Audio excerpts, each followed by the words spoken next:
Introduction: The hidden power of saving money. Let's be honest for a moment. Saving money doesn't sound exciting. It's not glamorous. It doesn't make for a flashy Instagram post. And it's definitely not what most people brag about at parties. But here's the truth most people never realize until it's too late. Saving money isn't about deprivation. It's about freedom. Freedom from stress. Freedom from debt. Freedom from constantly worrying about what will happen if life throws a surprise your way.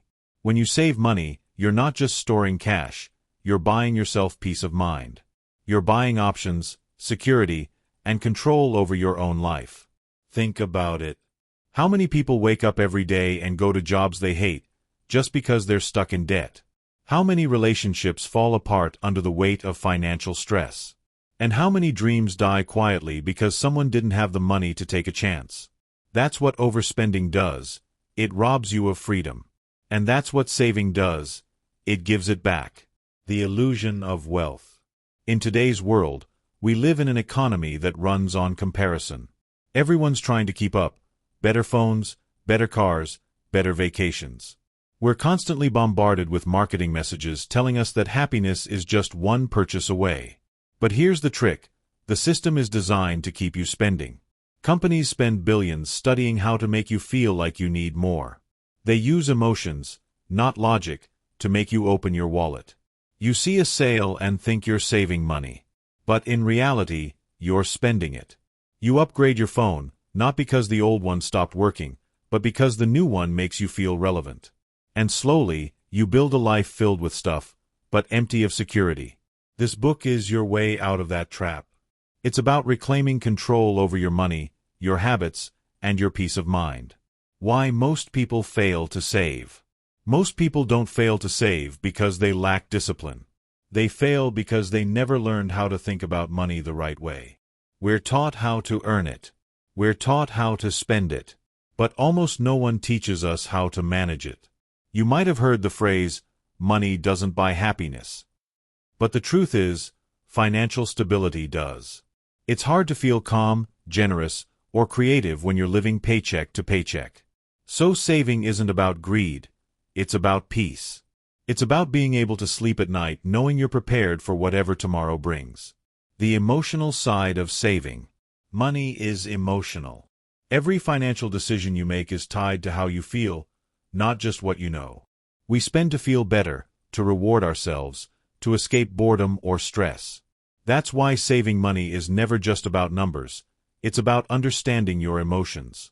When you begin to master your spending habits, you're not just managing money, you're managing your mind. You start building discipline, self-respect, and confidence. You start realizing that you don't need to buy things to feel valuable. You already are. The power of starting small. Here's another truth. You don't need to make a lot of money to start saving. You just need to start. Saving isn't about the amount, it's about the habit. It's about making a commitment to your future self. Even saving a small amount regularly creates momentum. Changes the way you think. It shifts your identity from someone who's bad with money to someone who takes control. And once that shift happens, everything changes. You start spending more consciously. You start prioritizing peace over possessions. And before you know it, saving becomes second nature. What you'll learn in this book. In the art of saving money, we're not going to talk about complex financial jargon or boring spreadsheets. We're going to talk about real life, how emotions, habits, and mindset control your financial destiny. You'll learn how to recognize the hidden psychology behind overspending, how to create a savings mindset that lasts, how to budget without feeling restricted, how to enjoy life while still being smart with money, and how to build long-term financial security without sacrificing joy. By the time you finish this audiobook, you'll see money in a completely new way. You'll stop seeing saving as a sacrifice and start seeing it as self-respect. Because every time you save, you're telling yourself, I deserve stability. I deserve peace. I deserve freedom. The new definition of wealth. True wealth isn't having the most, it's needing the least. It's the quiet confidence of knowing you're secure. It's the freedom to choose what you do with your time, instead of being forced to trade it for money. Saving money doesn't just build wealth, it builds power. The power to walk away from toxic jobs. The power to say no to debt. The power to live life on your own terms. That's the art of saving money. And once you master it, your entire relationship with money, and with yourself, will change forever. In the next chapter, we'll start this journey by exploring the mindset shift, from spender to saver. You'll discover how your beliefs about money silently shape your financial habits, and how to reprogram your thinking to build lasting wealth. Chapter 1. The Mindset Shift, from Spender to Saver. Every lasting change begins in the mind. Before you can save a single rupee, dollar, or penny, you must first change how you think about money. You see, saving money is not just a financial skill. It's a mindset. And this mindset separates those who live paycheck to paycheck from those who quietly build financial freedom. The story of two mindsets. Imagine two people, Ravi and Aman. Both earn the same salary, live in the same city, and even have similar expenses. Ravi spends almost everything he earns. He believes money is meant to be enjoyed, and saving, to him, feels like punishment. He often says, "Life is short, why save for later?" So he eats out often, upgrades his phone every year, and buys things that make him feel successful. Aman, on the other hand, lives by a different belief. He sees money as a tool, not a toy. He spends carefully, saves intentionally, and invests consistently. He still enjoys life, but he knows that every rupee saved today brings him closer to freedom tomorrow. 10 years later, Ravi is stuck in debt, still stressed about bills. Aman. He's calm, confident, and financially independent. What made the difference? Not intelligence, not luck. It was mindset. The hidden beliefs that shape your spending. Most people don't realize it, but our relationship with money is shaped by beliefs we inherited, often from childhood. Maybe you grew up hearing, "Money doesn't grow on trees," or "Rich people are greedy," or "You have to spend money to make money." These phrases become mental programs that run quietly in the background of your life. If you believe saving is hard, your brain will find ways to prove it. If you believe money is scarce, you'll feel anxious about it, and end up spending to feel better. But once you start becoming aware of these beliefs, everything changes. Because awareness gives you choice, and choice gives you power. Ask yourself right now, what did I learn about money growing up? Do I see saving as security, or as restriction? Do I spend to feel good, or because I truly need something? Your answers reveal your money mindset, and that's the first step to transformation. The emotional trap of spending. Let's be honest, spending feels good. When you buy something new, your brain releases dopamine, the same chemical responsible for pleasure and excitement. That's why shopping feels like therapy. But that high doesn't last. Soon, the excitement fades, and what remains is regret, guilt, or even debt. This is called emotional spending, buying not because you need something, but because you want to change how you feel. And marketers know this better than anyone. They use emotion to make you spend, not logic. To shift from spender to saver, you must retrain your emotional triggers. Next time you feel the urge to buy, pause and ask, am I buying this for happiness or habit? Will this purchase still feel good in a week? That simple pause breaks the emotional pattern and builds awareness, redefining what it means to enjoy life. Many people resist saving because they think it means giving up joy. But real enjoyment doesn't come from spending, it comes from peace of mind. Think about the last time you went on an impulsive shopping spree. You felt good in the moment, but later came the stress of paying bills or managing debt. Now think about the feeling of having extra savings in your account. That deep sigh of relief, that quiet confidence. That's real happiness. That's freedom. Being smart with money doesn't mean living miserably. It means being intentional, choosing what truly adds value to your life and saying no to the rest. Minimalism, for example, isn't about having less. It's about making space for more of what matters. More time, more peace, more purpose. When you live that way, Saving doesn't feel like sacrifice. It feels like self-care. Building a saver's identity. The key to permanent change is identity. If you keep telling yourself, "I'm bad with money," you'll continue acting like it. But if you begin to see yourself as a person who manages money wisely, your brain starts aligning your behavior with that belief. Here's a powerful mental exercise. Each time you save money, no matter how small, say to yourself, "I am becoming financially strong." Each time you resist an unnecessary purchase, remind yourself, "This is who I am, someone who's in control."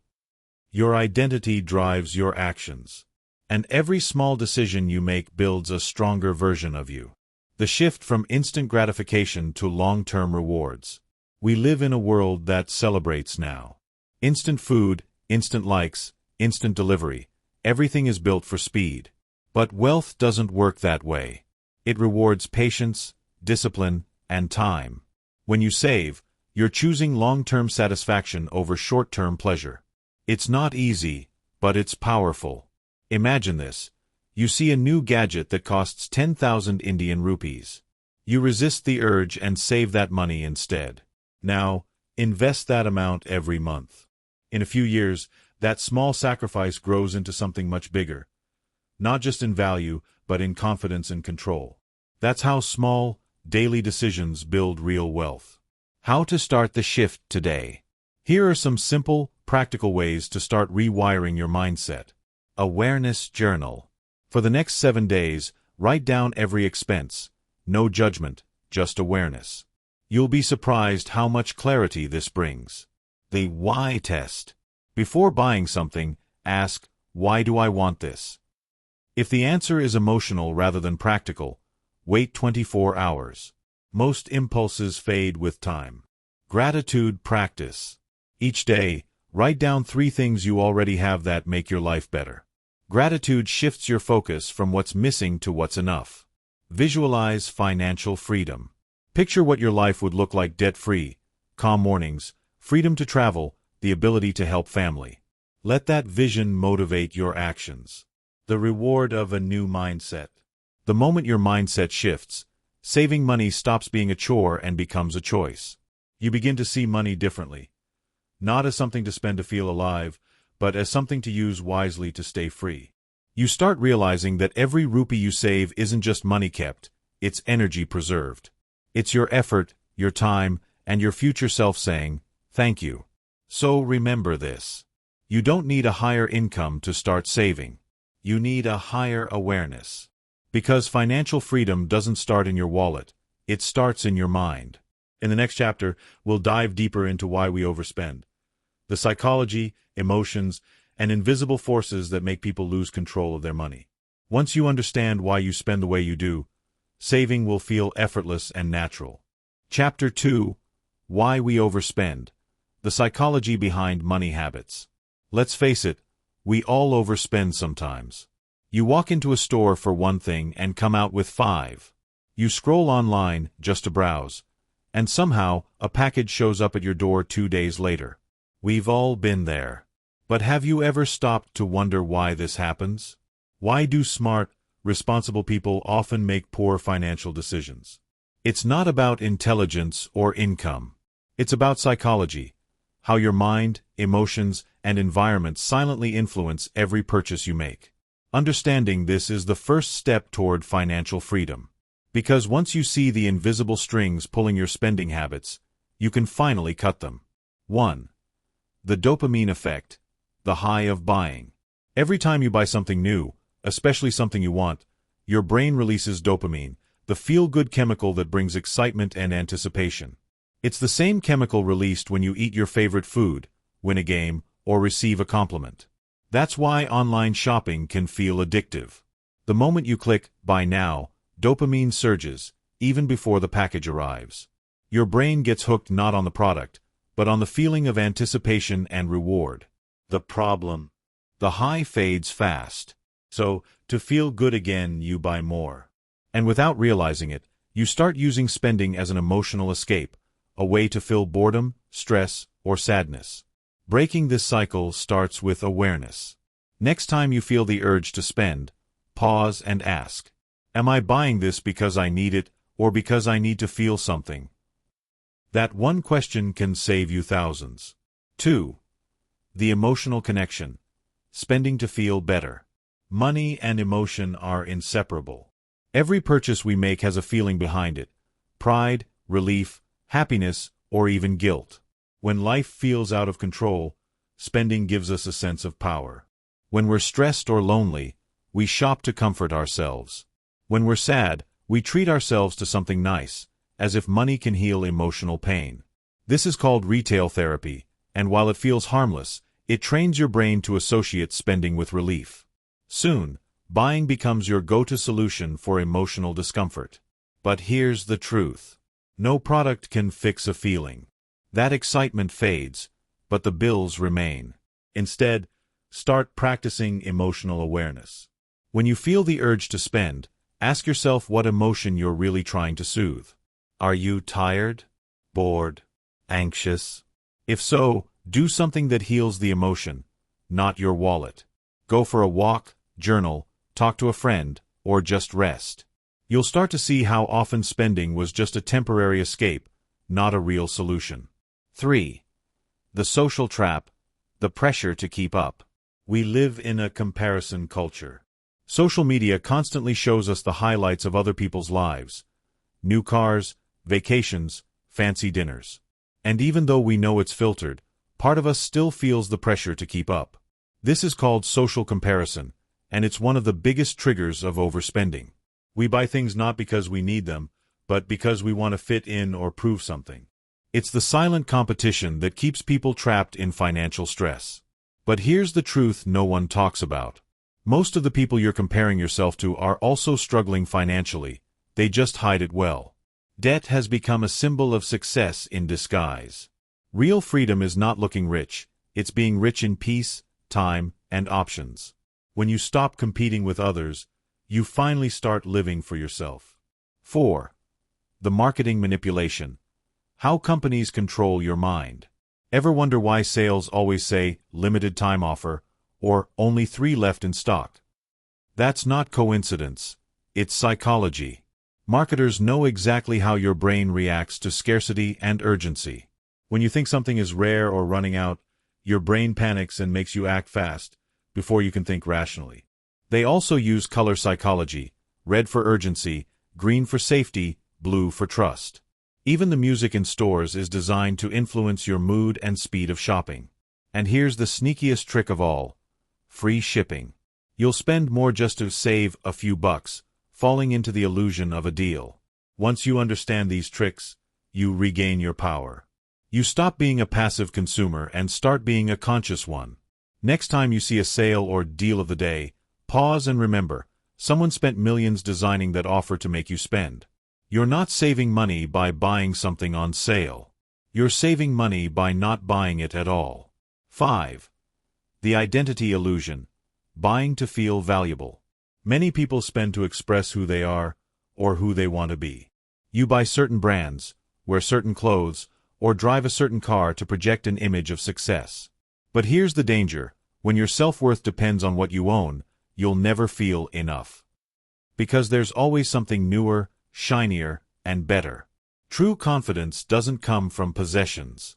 It comes from peace, from knowing you're valuable even without material proof. When you realize that your worth isn't tied to your wallet, your spending habits naturally change. You buy less, but live more fully. 6. The convenience curse. The hidden cost of ease. Technology has made spending easier than ever. One click, one tap, and your money's gone. You don't even feel the pain of spending anymore because cash is invisible. This is called frictionless spending, and it's one of the main reasons people lose track of their finances. The solution: add friction back. Delete saved cards from your phone. Remove shopping apps for a week. Use cash for small expenses.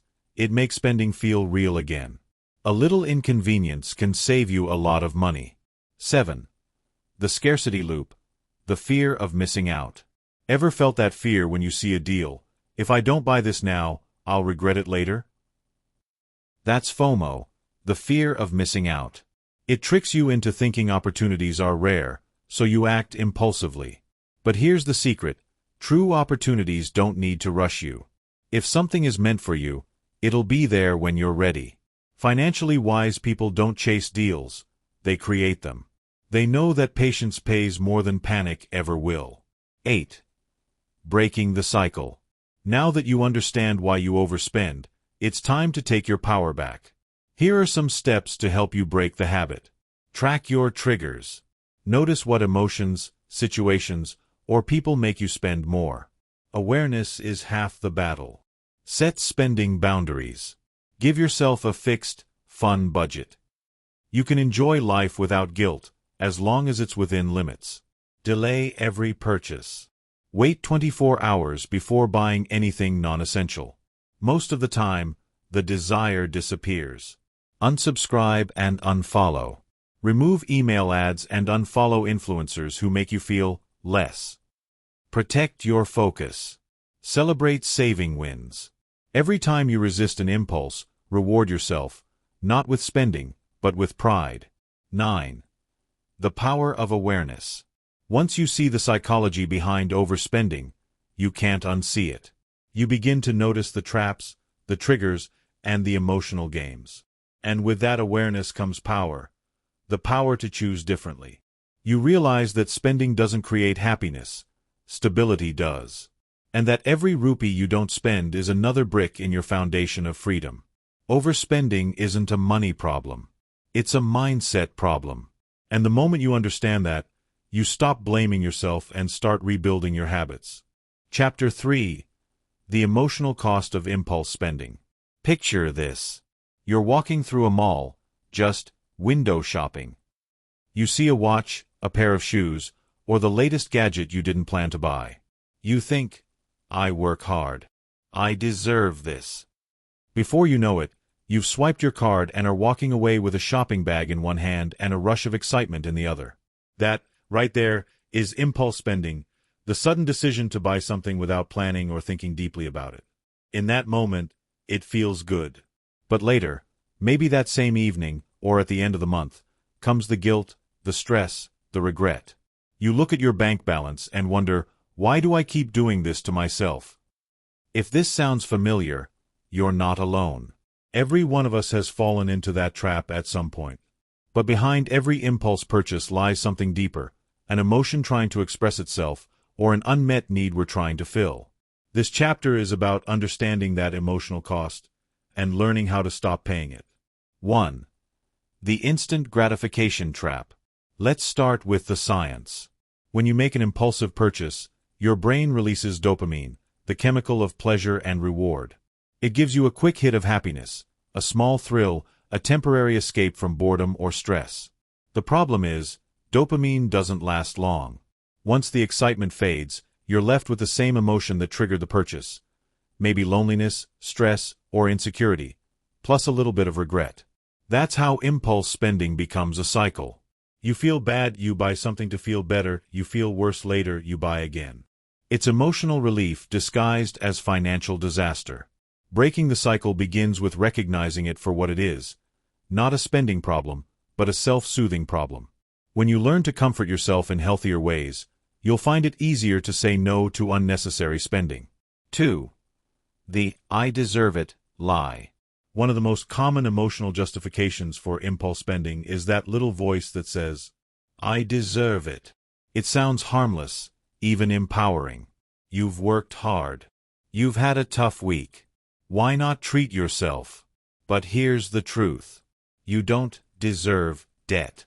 You don't deserve stress. You deserve peace.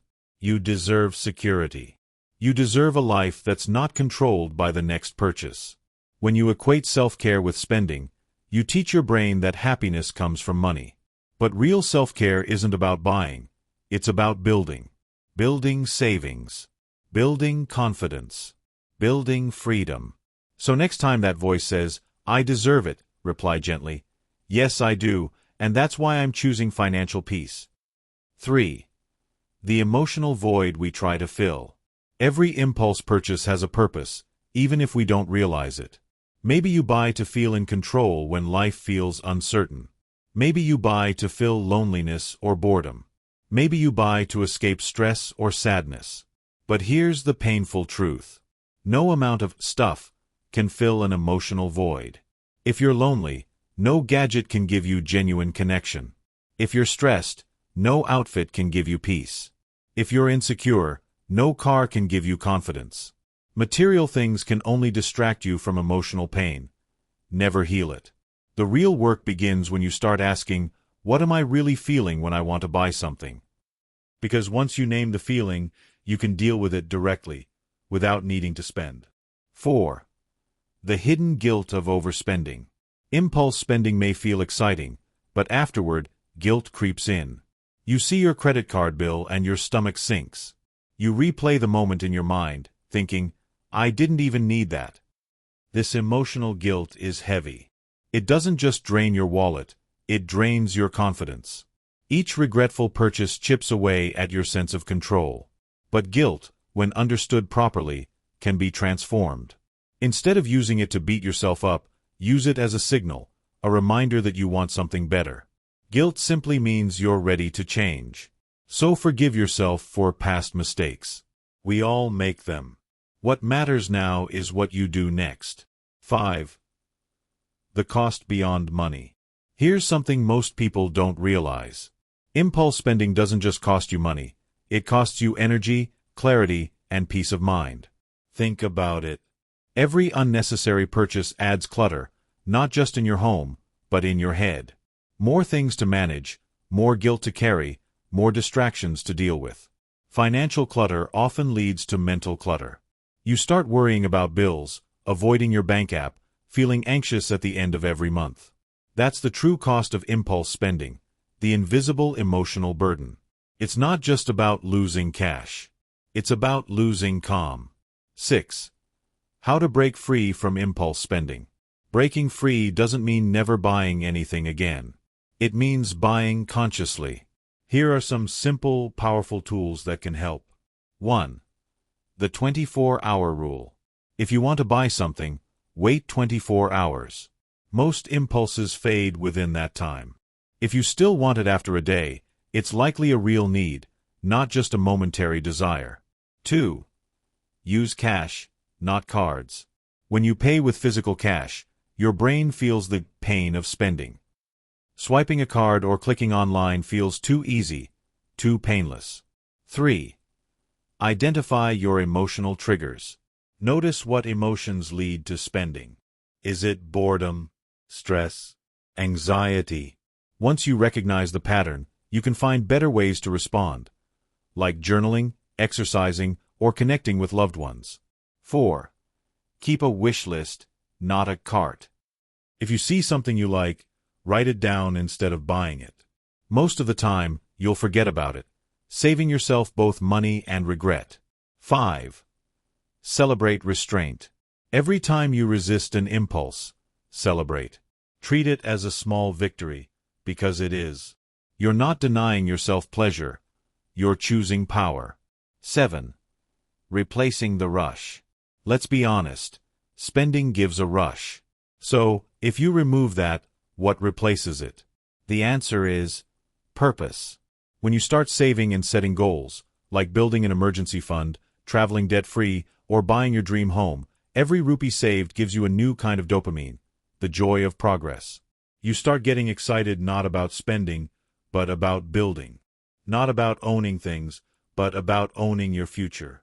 That shift is life-changing, because the moment you find happiness in progress instead of purchases, you become unstoppable. 8. The peace of mind that comes with control. Imagine waking up without that constant background worry about money. Imagine checking your account and feeling calm, not fear. That peace doesn't come from what you buy. It comes from what you don't buy. Every impulse resisted, every rupee saved, brings you closer to that peace. It's not about living less, it's about living lighter. Fewer regrets. More control. More freedom. When you master your impulses, you master your emotions. And when you master your emotions, you master your life. 9. A new way to think about spending. Here's a new mantra for you. I choose peace over impulse. Because every purchase is a choice, between a moment of pleasure and a lifetime of peace. You can't buy happiness, but you can buy freedom, by not spending where it doesn't matter. So next time you feel that spark of desire, pause. Take a breath. Ask yourself, will this make me happy for a day or free for a lifetime? You already know the answer.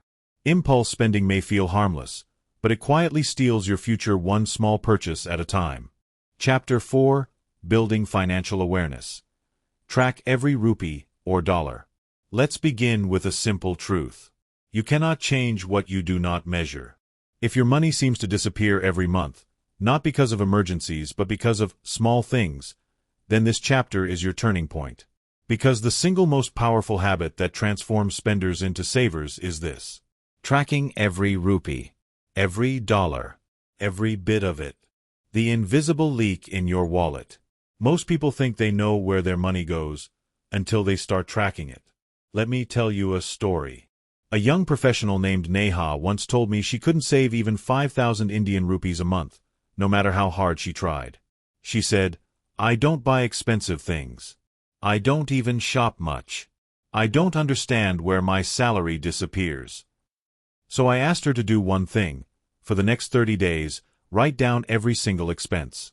Not just big ones, even that 40 Indian rupees tea or 200 Indian rupees snack. At the end of the month, she added it up. The result shocked her. Over 8,000 Indian rupees, gone on small, invisible purchases. Coffee breaks, food deliveries, subscriptions she forgot about, random impulse buys. Nothing major individually, but together, they were eating her savings alive. She laughed and said, "I didn't even realize I was giving away my future 100 Indian rupees at a time." That's the power of financial awareness. It makes the invisible visible. Why we avoid tracking money. Now, if tracking expenses is so powerful, why don't most people do it? Because it forces us to face uncomfortable truths. It's like stepping on a scale when you know you've been eating too much. Most people don't want to see the numbers, because deep down, they already know they're overspending. Avoidance feels easier. But it's also the reason people stay stuck. Remember this. Avoidance costs more than awareness. When you don't know where your money goes, you lose control. But when you start tracking, even if the numbers hurt, you gain clarity, and clarity leads to control. Awareness turns confusion into control. Think of your finances like a map. If you don't know where you are, how can you plan where to go? Tracking your spending gives you that location marker, your financial "you are here." It tells you exactly where your money flows, where it leaks, and where it grows. Once you see your spending clearly, you can make decisions from knowledge, not guesswork. And that's when you start building real wealth. The money mirror exercise. Here's a practical, game-changing habit I call the money mirror. For the next 30 days, write down every single expense. No exceptions. Include the date, amount, and category, like food, travel, shopping, entertainment, etc. At the end of each week, total it up. Then, look at your list like a mirror. Ask yourself, what am I proud of here? What surprised me? What could I easily cut down? You'll quickly see patterns: emotional spending on bad days, unnecessary convenience purchases, or lazy habits like too many takeouts. The goal is not guilt, it's awareness. Because awareness leads to improvement. Tools that make tracking easy. We live in an age where tracking money has never been simpler. You don't have to write everything in a notebook, unless you love that old-school style. Here are some simple tools you can use. Expense tracking apps. Apps like Wallet, Money Manager, or Spendee automatically track spending and categorize it. Digital spreadsheets. If you love control, use a Google Sheet or Excel file. It's simple and powerful. Notebook method. Keep a small journal and jot down expenses daily. It's personal and keeps you mindful. The tool doesn't matter. The habit does. Choose the one you'll actually use. The power of awareness in action. Here's something interesting that happens when you start tracking. Your behavior automatically improves. It's called the Hawthorne effect. When you observe something, the act of observing changes the outcome. For example, If you start writing down every rupee you spend, you'll find yourself naturally thinking twice before spending. Suddenly, that random coffee or late-night online order won't seem so harmless. Because now, you're not spending blindly, you're aware. And awareness changes everything. Turning tracking into a daily habit. The best time to track your expenses is daily, not weekly or monthly. Why? Because small details fade fast. Here's a simple routine that works. Morning reflection. Note down yesterday's expenses. Evening check. Record any new ones. Make it a short, 3-minute ritual, like brushing your teeth. Soon, you'll find it oddly satisfying, watching your awareness grow, your leaks shrink, and your savings rise. It's like turning on a light in a dark room. Suddenly, you see everything clearly. What happens after a month of tracking? After 30 days, you'll notice something powerful. You start thinking like a financial detective. You'll catch patterns like, wow, I'm spending too much on food delivery. I didn't realize my subscriptions added up to so much. I'm actually doing better than I thought. And once you see it, you can fix it. Maybe you set limits, like 3,000 Indian rupees a month for eating out. Or maybe you cancel unused subscriptions and redirect that money to savings. Each small adjustment adds up to big results. Turning awareness into action. Tracking is only the first step. The next is adjusting consciously. Here's a 3-step formula that works wonders. Track. Record every expense honestly. Analyze. Review weekly. Identify wasteful patterns. Adjust. Make one small change each week, reduce one expense, automate one saving, or cancel one unnecessary thing. In a few months, your finances will feel completely different. Lighter, clearer, calmer. A new relationship with money. When you track every rupee, you stop fearing money and start understanding it. You begin to see money not as a mystery, but as a reflection of your choices. You become mindful, not just about money, but about life. Every time you choose awareness over avoidance, you take back a bit more power. And that power compounds, just like savings do.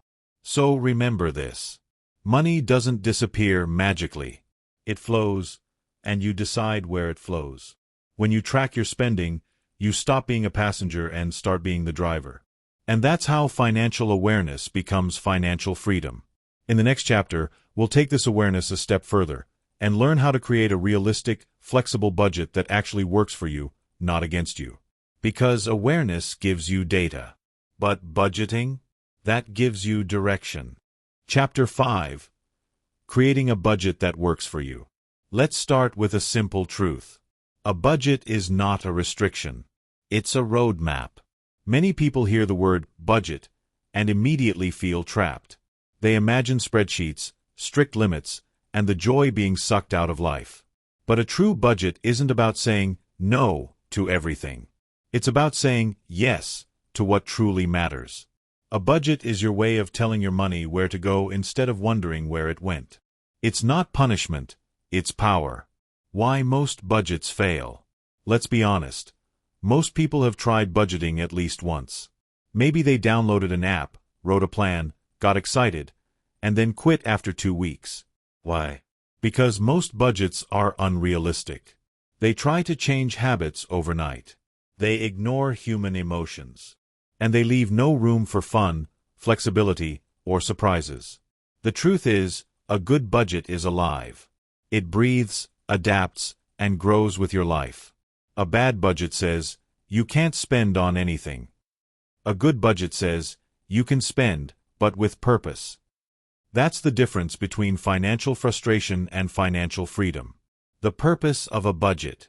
Think of your budget as a mirror of your priorities. It shows what you truly value.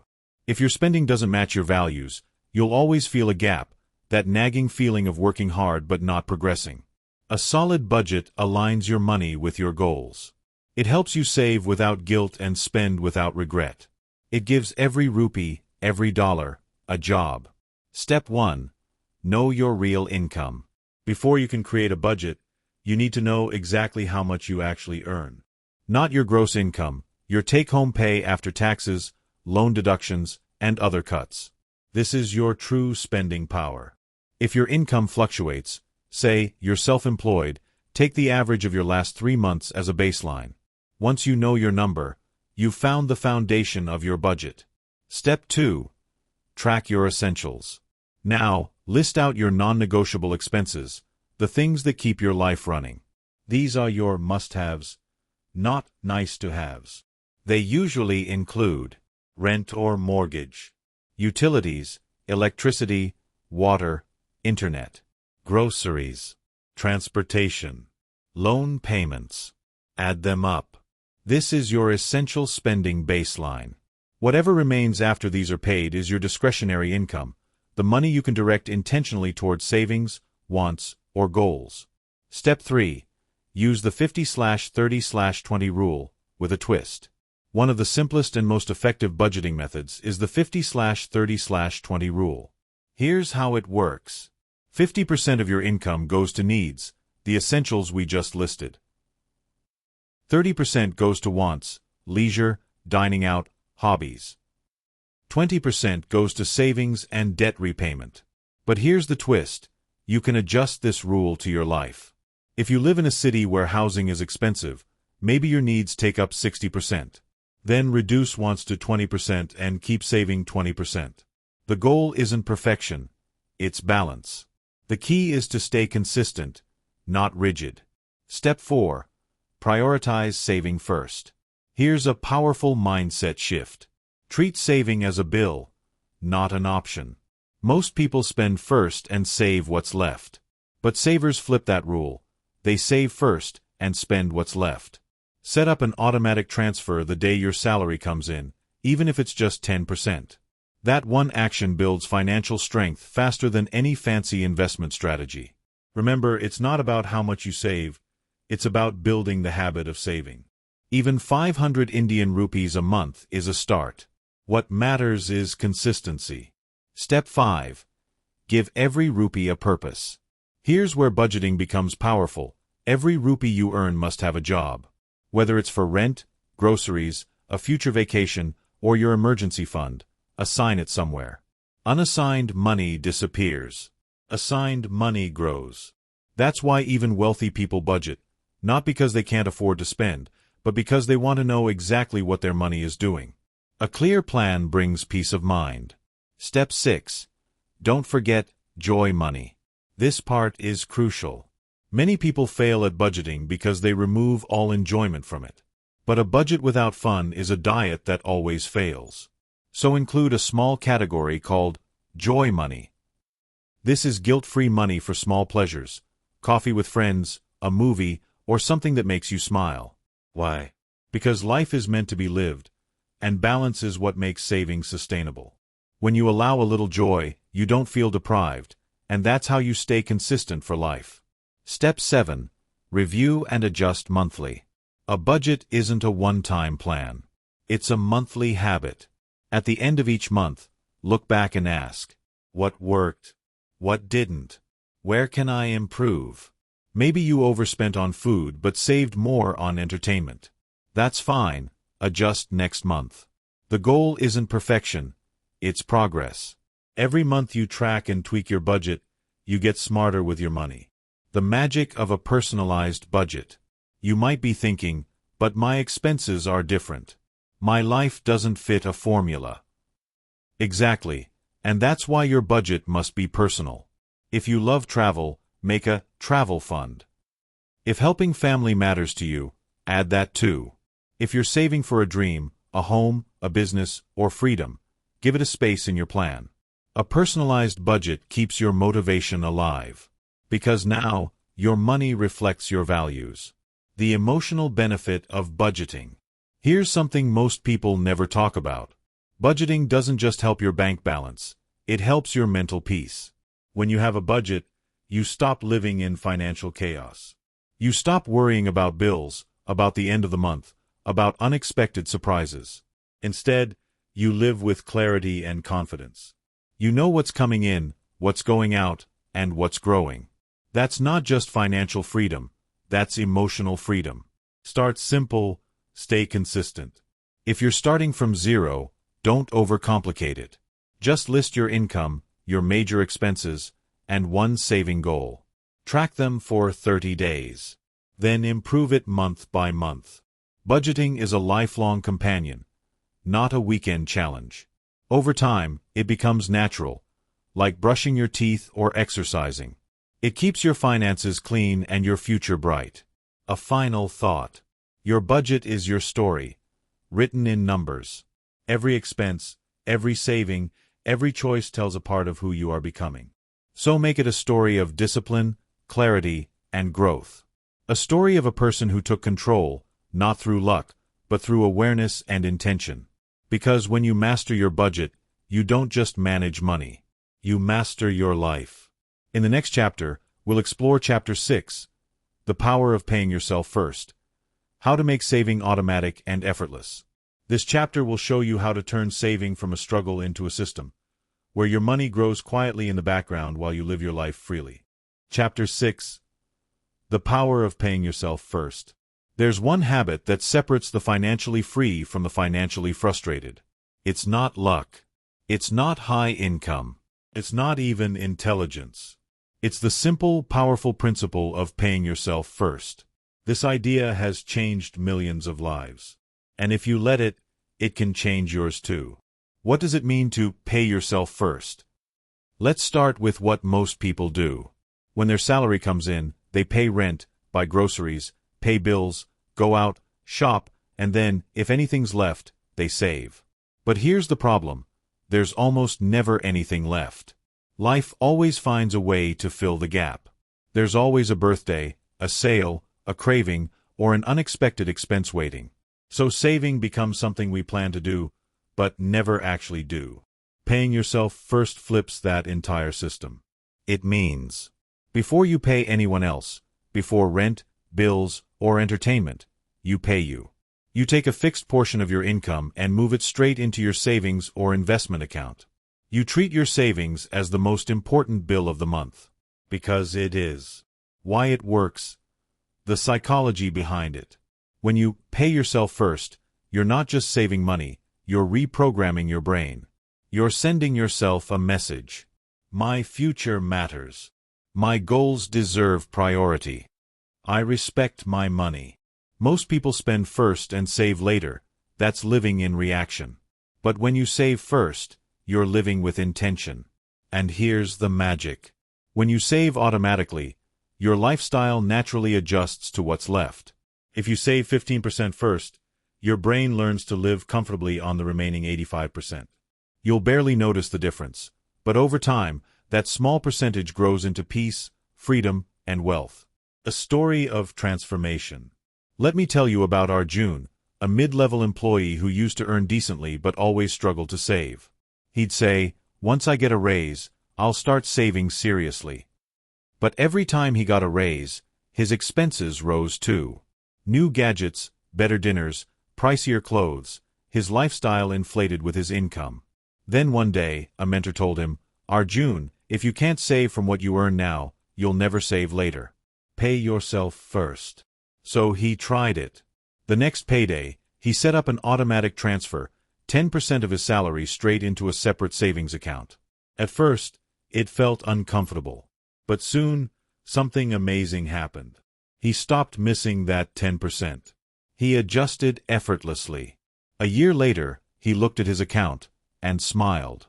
He had built an emergency fund, started investing, and felt calmer than ever. He said, "I finally feel like I'm in control of my money, not the other way around." That's the quiet power of this principle. It doesn't demand discipline every day. It just requires one decision. Set it and let it work.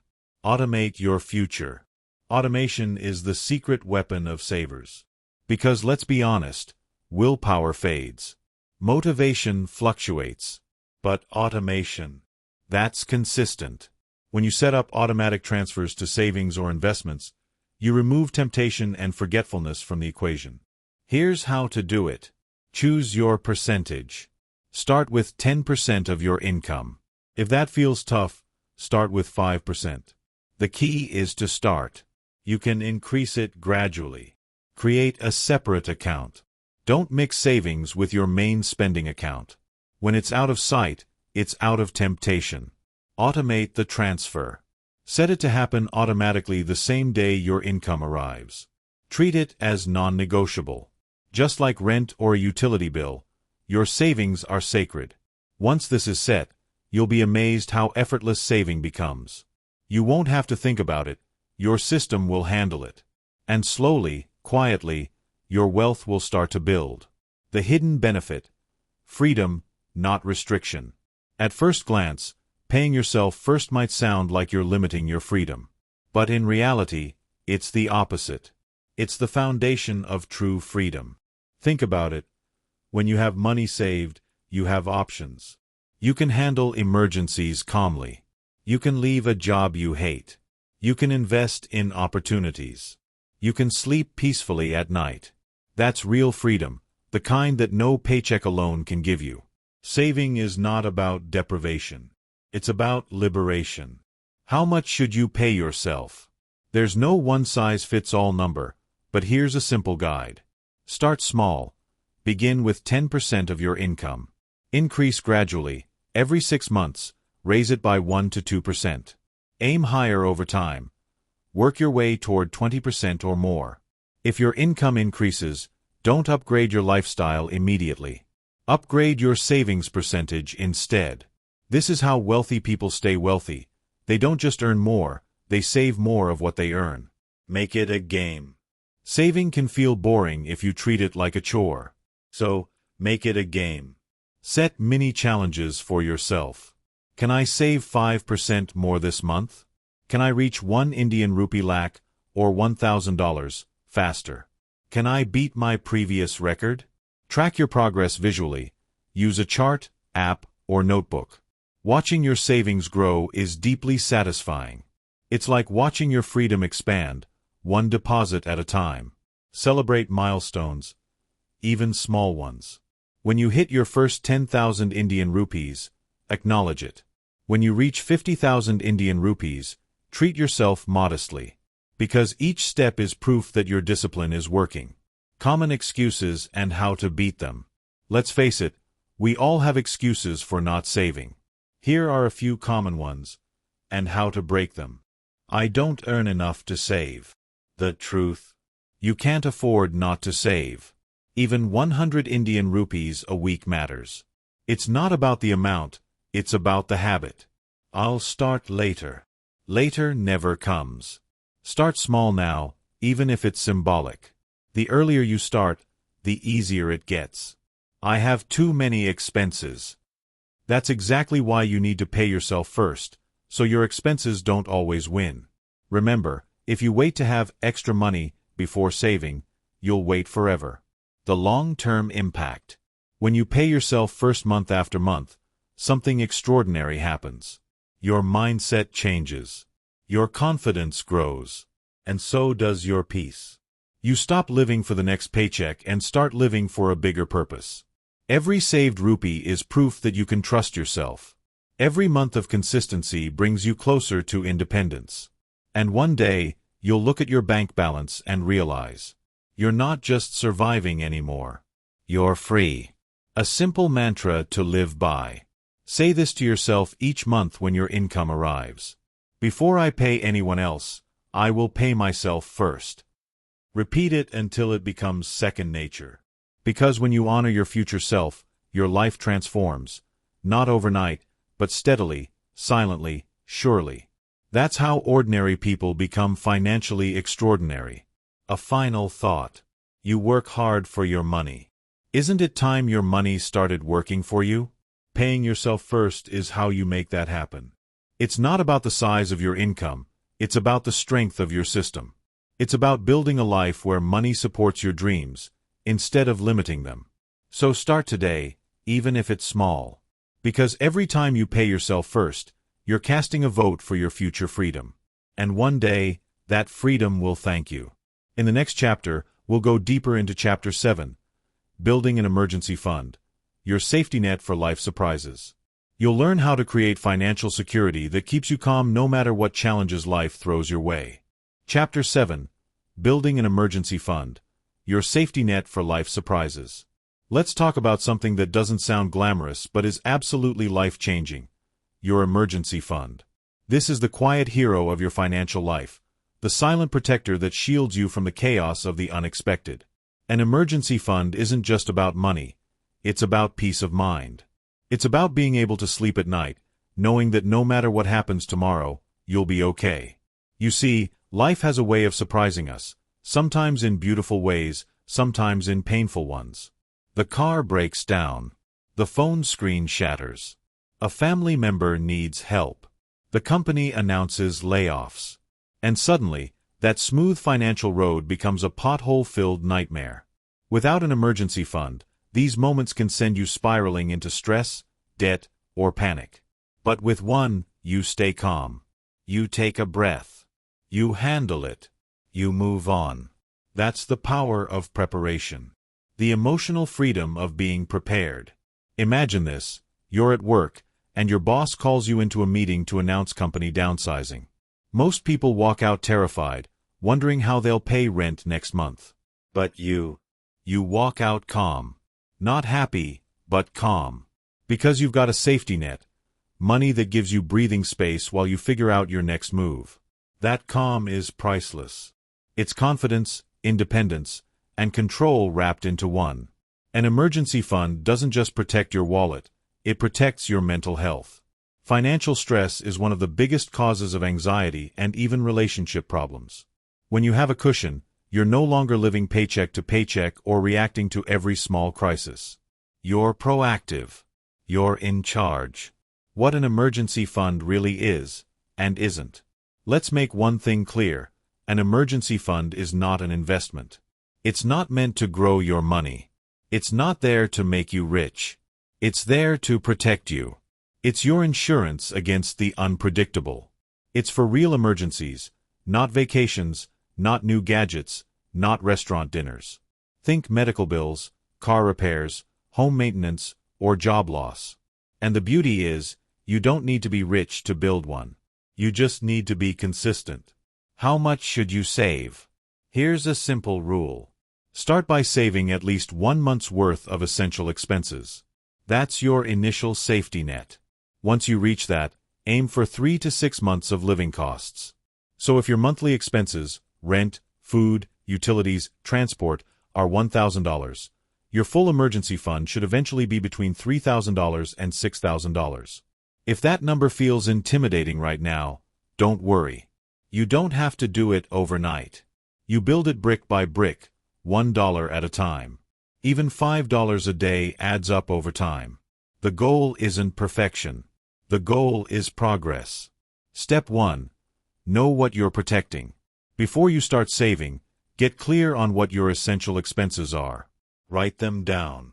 These might include rent or mortgage, utilities, electricity, water, internet, groceries, transportation, insurance premiums, loan payments, if any. This list gives you your monthly baseline. Once you know that, you know exactly how much to aim for. Step 2. Create a separate emergency account. Here's a crucial tip. Keep your emergency fund separate from your regular spending money. Don't keep it in the same account you use daily. That's too tempting. Create a separate savings account and label it Emergency Fund or Peace Fund, whatever motivates you. This separation helps in 2 ways. You're less likely to touch it for non-emergencies. You can easily see your progress, which keeps you motivated. And if your bank allows it, set up an automatic transfer, even a small one. Let your money move into safety without you having to think about it.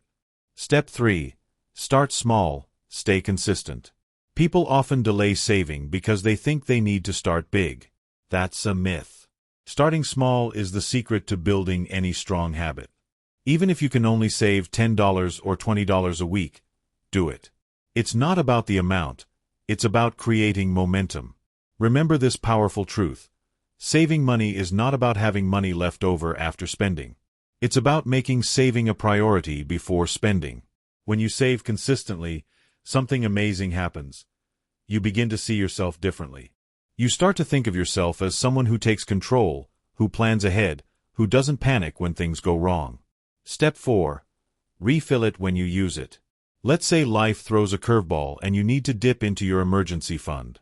That's okay, that's what it's there for. But here's the key: once the emergency passes, refill it as soon as you can. Treat it like a sacred shield. Using your emergency fund doesn't mean failure. It means you succeeded. You faced life's surprises without going into debt. But your job now is to rebuild that safety net again so it's ready for the next challenge. Step 5. Celebrate small wins. Every milestone counts. Reached your first $100? Celebrate it. Got to 1 month's expenses saved? That's incredible progress. Too often, we think saving is about sacrifice. But it's really about empowerment. Every dollar you save is a small declaration of independence, a statement that you refuse to be controlled by circumstance. Real-life example. Let me tell you a short story. Priya, a young teacher, always struggled with money. Her salary was modest, and every month something unexpected seemed to happen. A medical bill, a car issue, a family emergency. She felt like she could never get ahead. One day, she decided to change. She opened a separate savings account and started putting 500 Indian rupees aside every week, no matter what. In the beginning, it felt insignificant. But after 6 months, she had 12,000 Indian rupees, her first real safety net. Then, a few months later, her car broke down. Normally, she would have panicked or borrowed money. But this time, she calmly withdrew from her emergency fund, paid the repair bill, and went on with her life. She told me, "It's not just about the money, it's the confidence that I can handle life now." That's the emotional transformation an emergency fund gives you. Step 6. Keep it accessible but not too easy. Your emergency fund should be easy to access, but not so easy that you can drain it with a click. Keep it in a savings account that offers instant withdrawal but not linked to your debit card. That small barrier helps you pause and think before using it unnecessarily. The true reward. An emergency fund won't make you rich overnight, but it will make you feel rich in control. You'll no longer live in fear of the what-ifs. You'll no longer rely on credit cards when things go wrong. You'll no longer feel like life is happening to you, because you'll be ready for it. It's like wearing financial armor. You hope you never need it, but if you do, you're protected. Your challenge. Today, decide to start. Even if it's just $10, put it aside in a separate account. Label it Emergency Fund. Watch it grow. A year from now, when life throws you a surprise, because it will, you'll look back and thank your past self for being smart, calm, and prepared. Remember, saving for emergencies isn't about fear. It's about freedom. Because the true wealth isn't just in your bank account. It's in the peace of mind that no matter what life brings, you've got this. Chapter 8. The Minimalist Mindset. Owning less, living more. Let me start with a simple truth that many of us forget. The more we own, the more our things own us. It sounds poetic, but it's deeply practical. Every object you buy doesn't just cost money. It costs space, attention, maintenance, and mental energy. Think about it. Every gadget needs charging, every outfit needs washing, every subscription needs paying. Slowly, silently, these things start to own our time, our peace, and sometimes even our sense of self-worth. Minimalism, or what I like to call intentional living, isn't about living with nothing. It's about living with only what truly matters. It's about owning your choices instead of letting your possessions own you. And when you embrace this mindset, something incredible happens. You start saving money effortlessly, not because you're forcing yourself to, but because you've changed your definition of enough. The hidden cost of more. Let's start with why we often crave more. Society constantly whispers that happiness lies in the next purchase. The latest phone, the trendiest outfit, the newest car model. Advertisers are masters at making us believe that the next thing will finally make us feel complete. But let's be honest. How long does that feeling last? You buy that new pair of sneakers, and for a few days, you feel great. Then it fades.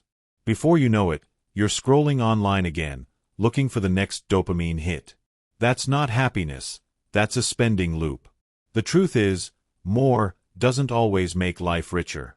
Sometimes, it makes it heavier. Every unnecessary purchase adds a bit more clutter, in your home, in your mind, and in your finances. Minimalism flips that idea.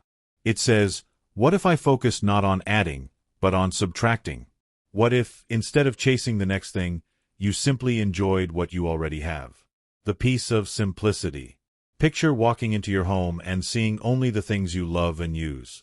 No piles of clothes you never wear. No shelves full of gadgets collecting dust. Just space. Breathing room. That's what minimalism feels like. Freedom. You spend less time cleaning, less time organizing, and far less time worrying about money. Why? Because when you're not constantly buying things you don't need, your savings grow naturally. Every purchase becomes intentional. Every possession has a purpose. And your home and mind become lighter. Minimalism is not deprivation. Now, let's clear up a common misunderstanding. Minimalism is not about living in an empty room or giving up everything you love. It's not about punishing yourself. It's about choosing quality over quantity. For example, instead of owning 10 pairs of cheap shoes that wear out quickly, you might own 2 high-quality pairs that last for years. You spend less over time, and you enjoy what you have more deeply. Minimalism isn't about having less, it's about making room for what matters more. The financial magic of less. Let's see how minimalism transforms your finances. When you adopt this mindset, you naturally begin to question your spending. You start asking, do I really need this? Will it add lasting value to my life? Could I use this money for something more meaningful? These small questions act like a filter, saving you from dozens of unnecessary purchases. You stop buying for approval or boredom, and start buying with purpose. Over time, the savings compound. That's the magic. You're not restricting yourself, you're redirecting your money. Instead of things, you're buying freedom. Freedom from debt, freedom from stress, and freedom to live on your own terms. How to embrace minimalism step by step. Let's make it simple and practical. Here's how you can start living more by owning less. Step 1. Declutter one area of your life. Start small. Maybe your wardrobe, your workspace, or your phone. Ask yourself, have I used this in the last 6 months? Does it make my life better? If not, it's time to let it go. Donate it, sell it, or give it to someone who'll truly need it. Decluttering creates instant mental clarity and even boosts your motivation to save. Step 2. Pause before buying anything new. Use the 24-hour rule. When you feel the urge to buy something, wait 1 day before deciding. More often than not, you'll realize you don't need it after all. Step 3. Redefine your enough. Society teaches us to always want more. But real contentment comes from knowing when you have enough. Reflect on what truly adds joy or value to your life, and focus on that. Step 4. Invest in experiences, not things. People who practice minimalism often report being happier because they spend their money on experiences, travel, learning, quality time, instead of things that lose novelty. Memories appreciate in value. Possessions depreciate. Step 5. Automate your savings. As you cut unnecessary expenses, redirect that money automatically into your savings or investment accounts. Let your minimalist mindset turn into financial growth. The emotional shift. Here's something fascinating. When you declutter your environment, you also declutter your emotions. Every unused item in your home is like an open tab in your brain, a silent reminder of something unfinished, wasted, or neglected. When you clear them out, you close those tabs, freeing your mind for peace and focus. You start to realize that happiness doesn't come from accumulation. It comes from appreciation. You become grateful for the little things, a morning cup of coffee, a quiet walk, a good conversation.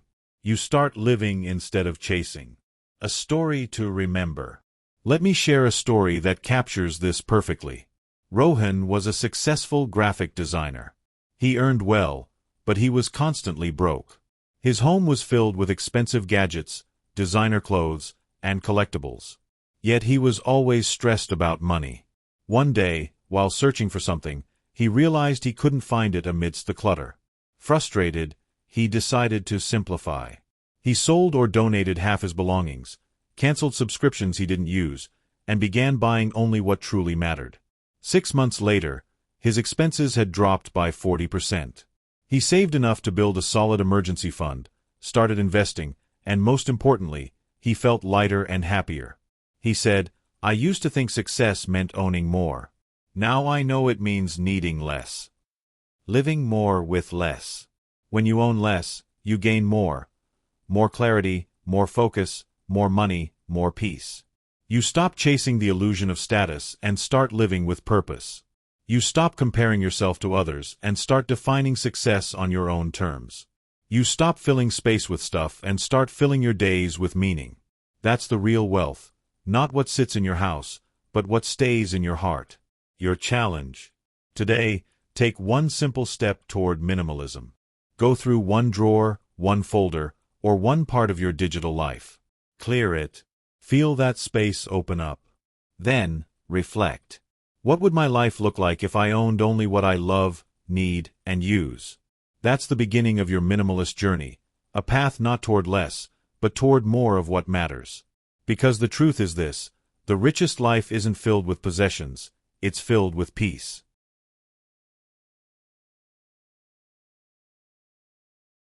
Chapter 9. The 24-Hour Rule. Mastering the Art of Delayed Gratification. Let's start with a powerful idea. Most financial mistakes are made in the heat of the moment. You see something online, maybe a new phone, a pair of shoes, or a gadget you didn't even know existed 5 minutes ago, and suddenly your brain screams, "I need this." You justify it in seconds. "It's on sale. I deserve it. I'll start saving next month." And before you know it, the money's gone. We've all been there. That's why one of the most life-changing habits you can develop is something incredibly simple but profoundly powerful: the 24-hour rule. It's exactly what it sounds like. Whenever you feel the urge to make a non-essential purchase, wait 24 hours before buying it. No matter how tempting it feels, no matter how urgent the sale looks, you give yourself one full day to think. Because what you're doing isn't just waiting. You're training your mind to master delayed gratification, one of the greatest skills for building wealth and self-control. The psychology behind instant gratification. Our brains are wired to seek quick rewards. When you buy something, your brain releases dopamine, that feel-good chemical. It's like a tiny hit of happiness. But here's the catch. Dopamine doesn't care whether what you're doing is good for you in the long run. It just rewards you for taking action that feels good right now. That's why shopping can feel so addictive. You're not buying because you need something. You're buying because your brain wants that rush. But here's the truth. That rush fades quickly. Sometimes within hours. Then you're left with the same problem you had before, only now your wallet's lighter. The 24-hour rule interrupts that pattern. It creates space between impulse and action, a pause that lets logic step in before emotion takes over. The power of the pause. Think about the last time you bought something impulsively. Maybe it was that extra shirt you didn't need, or that gadget sitting unused in a drawer. What if, instead, you had waited just one day? In 24 hours, a lot changes. The excitement cools. The logical part of your brain, the one that thinks long-term, wakes up. You start asking questions like, do I really need this? How will I feel about this purchase next week? What else could I do with this money?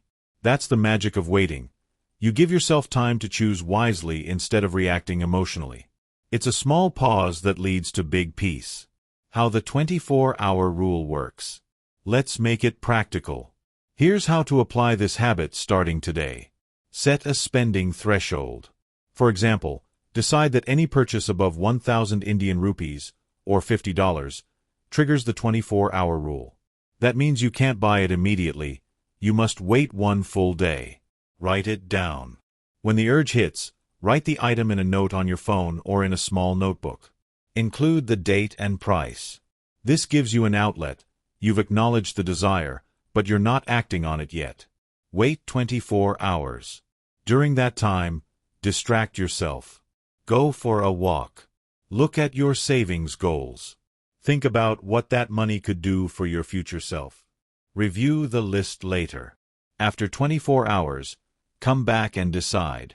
Most of the time, you'll realize you don't actually need it. And when you do choose to buy, you'll feel confident because you made the decision consciously, not impulsively. It's simple, it's doable, and it works wonders. The emotional strength of delayed gratification. Delayed gratification isn't just about money, it's about mastering yourself. When you learn to wait, you're proving that you are in control, not your impulses. You're telling your brain, I decide what matters, not my cravings. This mental discipline spills into every area of life. You start eating healthier, managing time better, and handling stress with more calm. Because when you can control your impulses in one area, you gain strength in all areas. The most successful people in the world, financially, emotionally, and professionally, have mastered this skill. They don't always chase instant pleasure. They focus on long-term rewards. And it all begins with small habits like this one. The impulse shelf trick. Here's a practical exercise that helps strengthen this habit. Create what I call an impulse shelf, either physically or mentally. Whenever you want to buy something that's not essential, put it on this shelf for 24 hours, or even a week.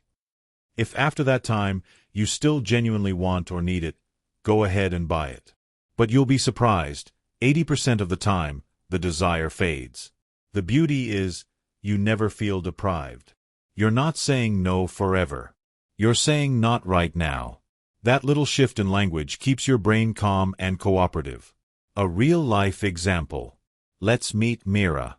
She loved online shopping.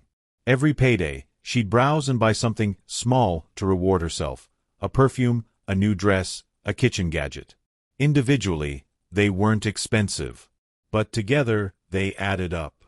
One day, after checking her credit card bill, she decided to try the 24-hour rule.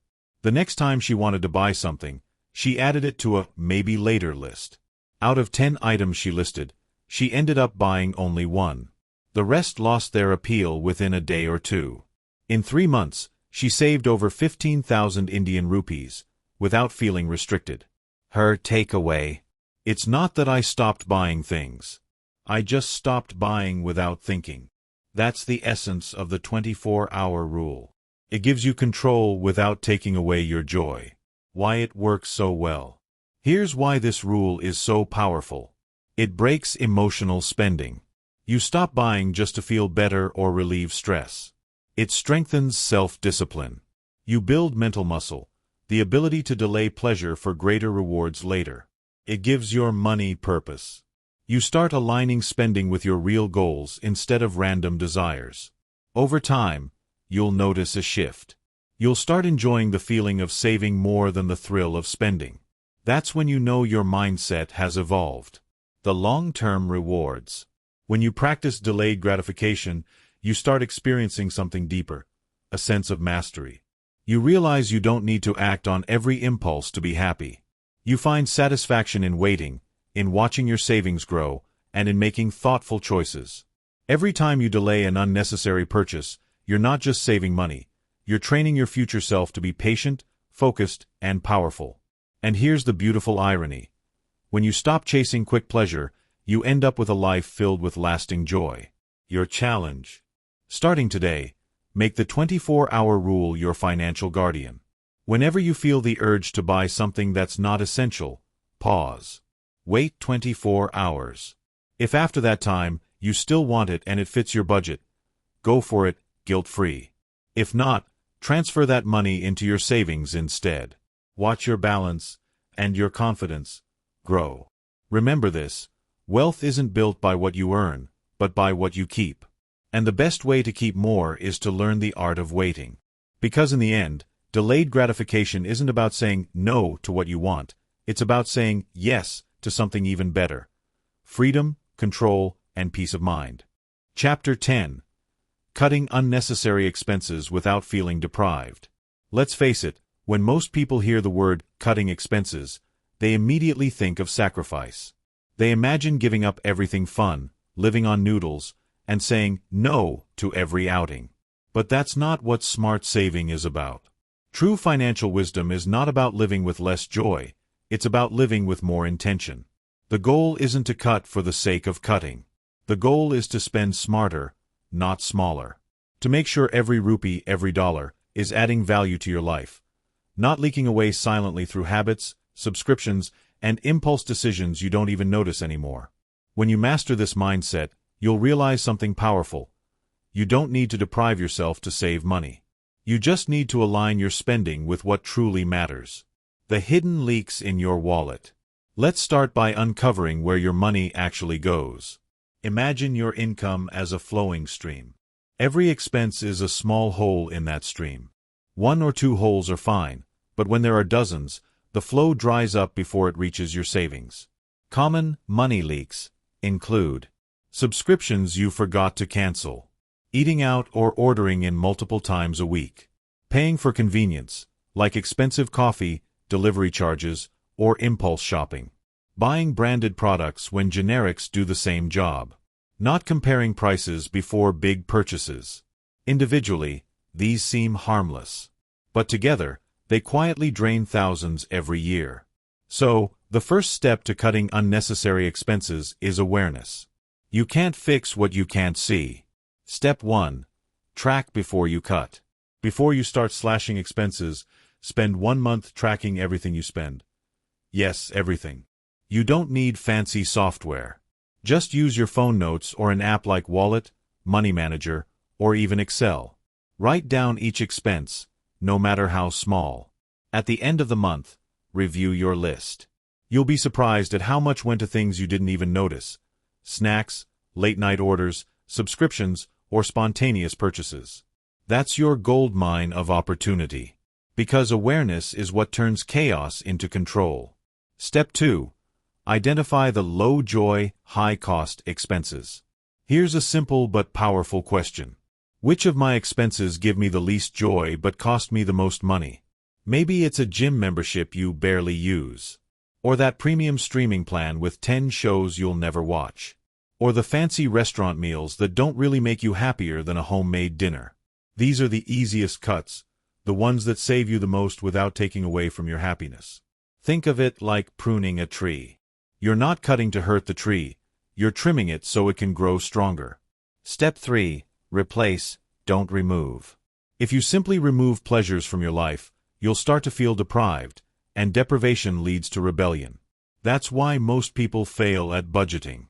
Instead, replace expensive habits with cheaper or free alternatives that still give you satisfaction. Love coffee? Brew it at home. Make it a ritual instead of a transaction. Love dining out? Try restaurant nights at home where you recreate your favorite dishes. Love shopping? Set a small monthly allowance for guilt-free fun, and stick to it. Love entertainment? Trade 2 premium subscriptions for 1, and explore free options like YouTube or podcasts. You're not taking joy away, you're just taking control. Step 4. Automate your essentials. Once you know your core expenses, rent, utilities, groceries, insurance, automate them. Automation removes chaos. You know what's going out and what's left for saving and spending. It also prevents late fees and the mental load of remembering bills. What's left after automation is your flex money, the amount you can play with freely, guilt-free. This small structure creates massive peace of mind. Step 5. Audit your subscriptions and memberships. This one's big. Most people have no idea how many recurring payments they have. Do this exercise. Open your email or bank statement. List every subscription you pay for: streaming, apps, online tools, gym, magazines, cloud storage. Ask yourself, do I really use this enough to justify the cost? Cancel the ones that aren't adding value. If you're not ready to cancel, pause them. Many services allow you to pause for a month or 2. Often, you won't even miss them, and that's your answer. Step 6. The 10-second rule. Before every purchase, pause for 10 seconds and ask, do I need this, or do I just want it right now? How long will this make me happy? Is there a cheaper or smarter way to get the same result? Those 10 seconds can save you thousands over time. Because every decision you delay by thinking is a decision you make wisely. Step 7. Challenge yourself, The no-spend weekend. Once a month, try a no-spend weekend. That means from Friday night to Sunday night, you don't spend on anything except absolute necessities. No takeout, no entertainment, no shopping. Use that time to walk, read, declutter, cook, or plan. You'll be amazed how refreshing it feels, not just for your wallet, but for your mind. People who try this often realize that fun doesn't need to be expensive. And freedom doesn't come from buying more, it comes from needing less. Step 8. Focus on value, not price. Sometimes saving money isn't about choosing the cheapest option, it's about choosing the right one. For example, buying a high-quality backpack that lasts 5 years is smarter than replacing a cheap one every year. Paying for health insurance or a good mattress is an investment, not an expense.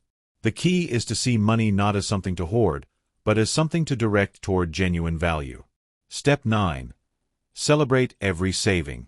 Whenever you cut an expense, don't just think, I saved 500 Indian rupees. Instead think, I gave myself 500 Indian rupees of freedom. Reframe savings as rewards, not restrictions. Each rupee you keep is buying you more peace, more choice, more time. That's a powerful motivation to keep going. Step 10. Reinvest your savings. Now, here's the golden rule. Don't let your savings sit idle. Whenever you save from cutting expenses, move that money into your savings or investment account right away.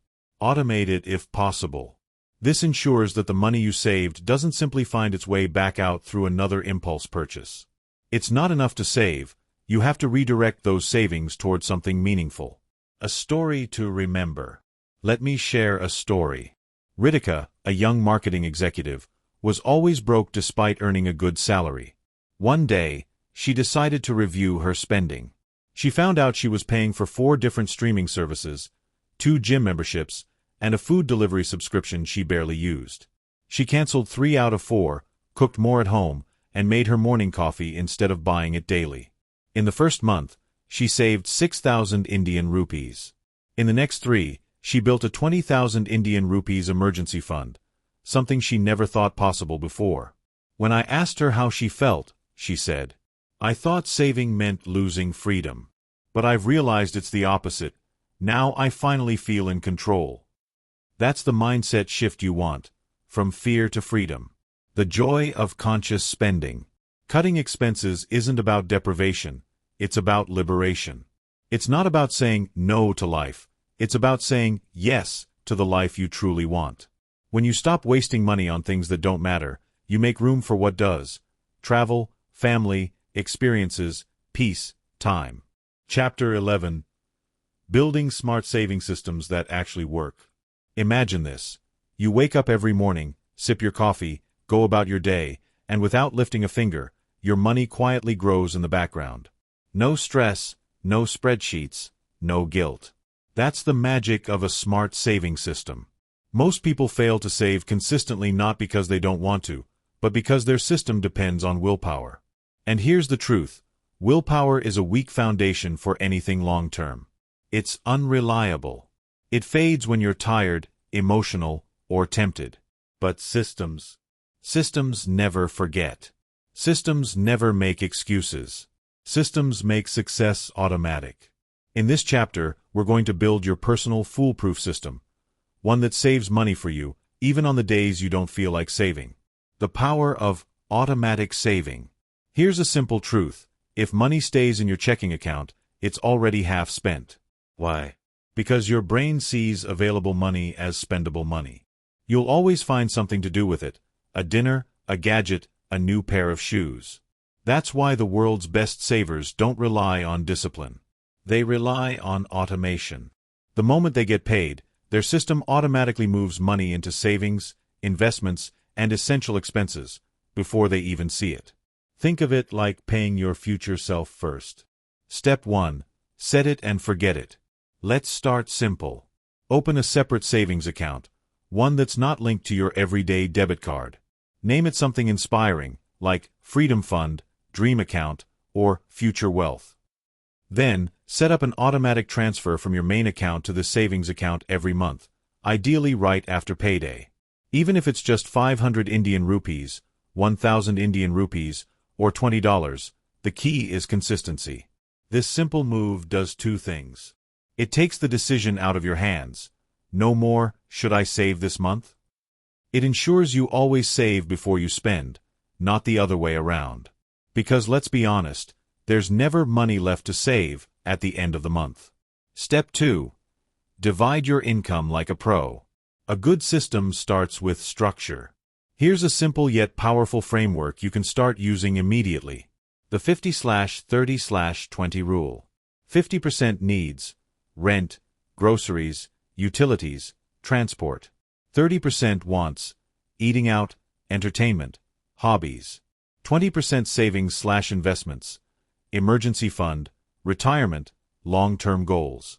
If your situation doesn't allow 20% right now, start with 10%. The goal isn't perfection, it's progress. The magic happens when you stick with it month after month. You'll begin to feel in control, and that control creates confidence. Step 3. Separate accounts for separate goals. Most people make the mistake of dumping all their savings into one account. Then they dip into it for everything, and it quickly disappears. Here's a better idea. Create different accounts for different goals. For example, emergency fund account for unexpected expenses, travel fund account for future vacations, investment account for long-term wealth building, fund for guilt-free enjoyment. When your goals have separate homes, your brain sees your progress clearly. And that makes saving feel rewarding, not restrictive. You'll begin to associate money with purpose, not pressure. Step 4. Automate your investments. Once your emergency fund is in place, it's time to make your money work for you. Automation doesn't just apply to savings, it applies to investing too. If your bank or app allows it, set up automatic monthly contributions into mutual funds or index funds for long-term growth. Retirement accounts like EPF, PPF for 401k or IRAs. Recurring deposits for short-term disciplined savings. The beauty of this system is that you never feel the loss. The money leaves your account quietly before you get a chance to spend it. And over time, compound growth does its magic, turning small, steady contributions into serious wealth. Step 5.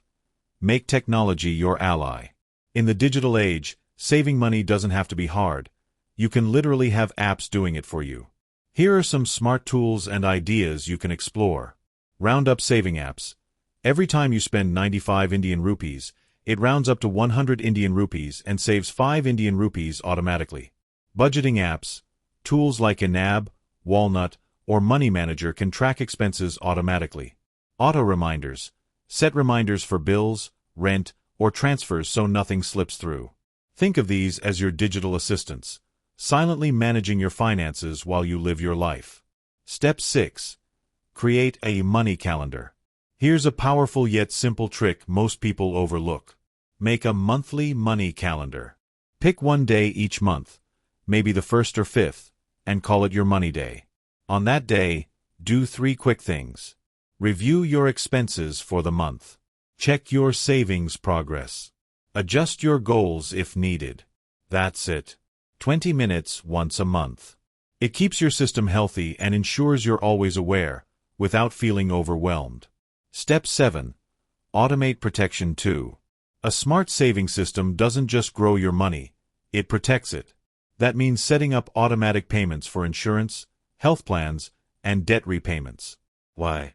Because missing these payments can destroy your progress. Automate them and forget them. That's one less thing to worry about, and one more step toward true peace of mind. Step 8. The invisible money trick. One of the best psychological hacks for saving is this. Make your savings invisible. Once your savings or investment transfer happens, don't check that account often. Why? Because what you don't see, you don't spend. This trick keeps temptation out of sight and helps you build wealth quietly. It's like growing a tree. You don't dig it up every week to check the roots. You water it, protect it, and let it grow. Step 9. Reward the system. A system works best when it feels rewarding.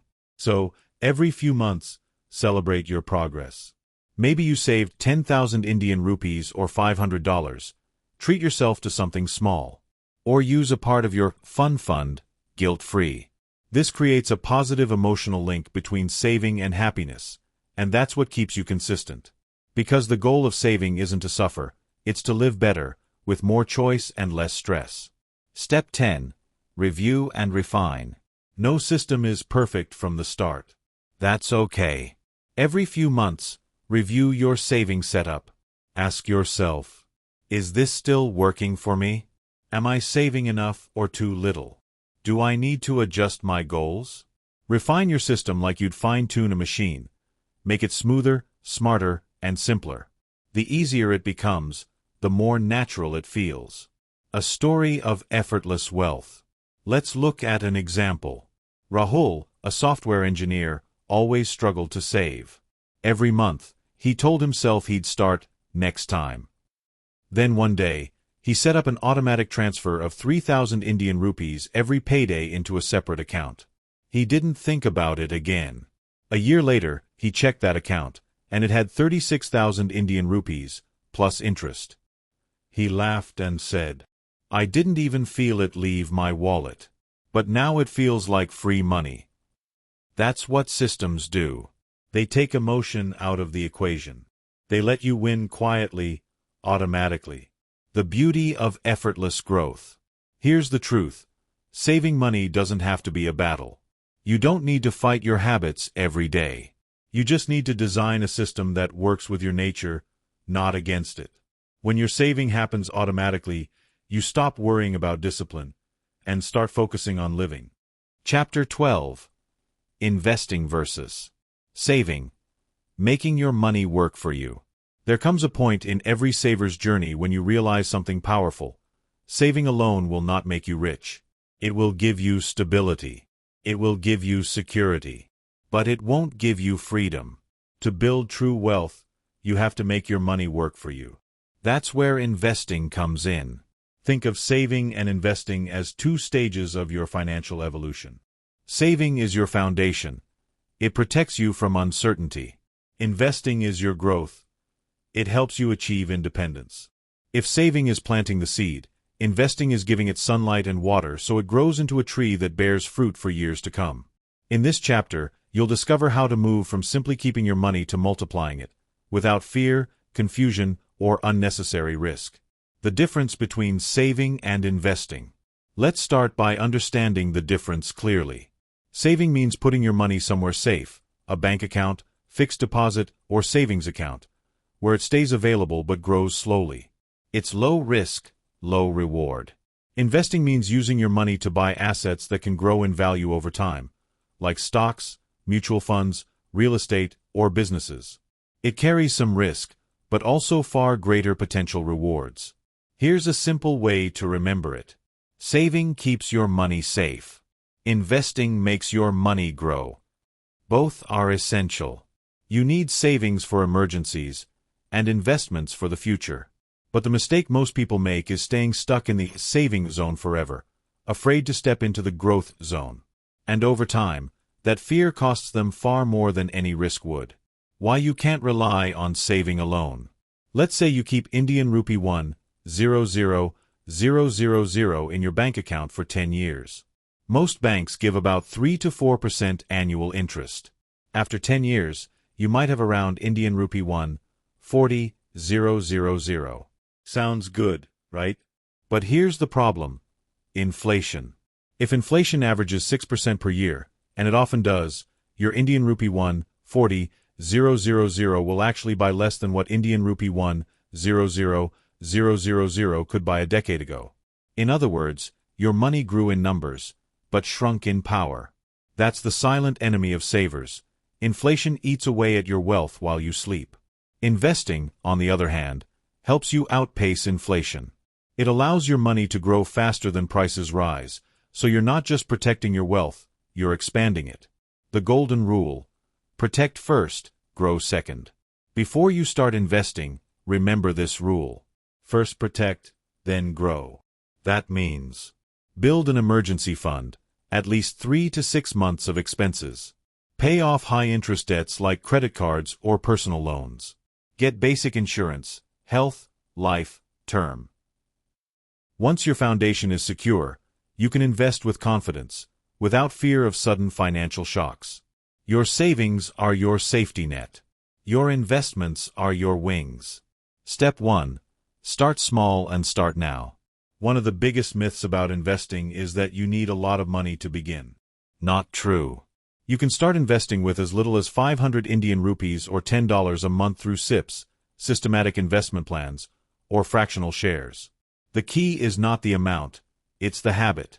When you start early and stay consistent, compound interest takes care of the rest. Albert Einstein once called compounding the eighth wonder of the world. Why? Because it makes your money grow exponentially over time. For example, if you invest 5,000 Indian rupees a month at 10% annual returns, in 20 years, you'll have over 38 Indian rupees lakhs. That's not magic, it's math. Step 2. Understand your investment options.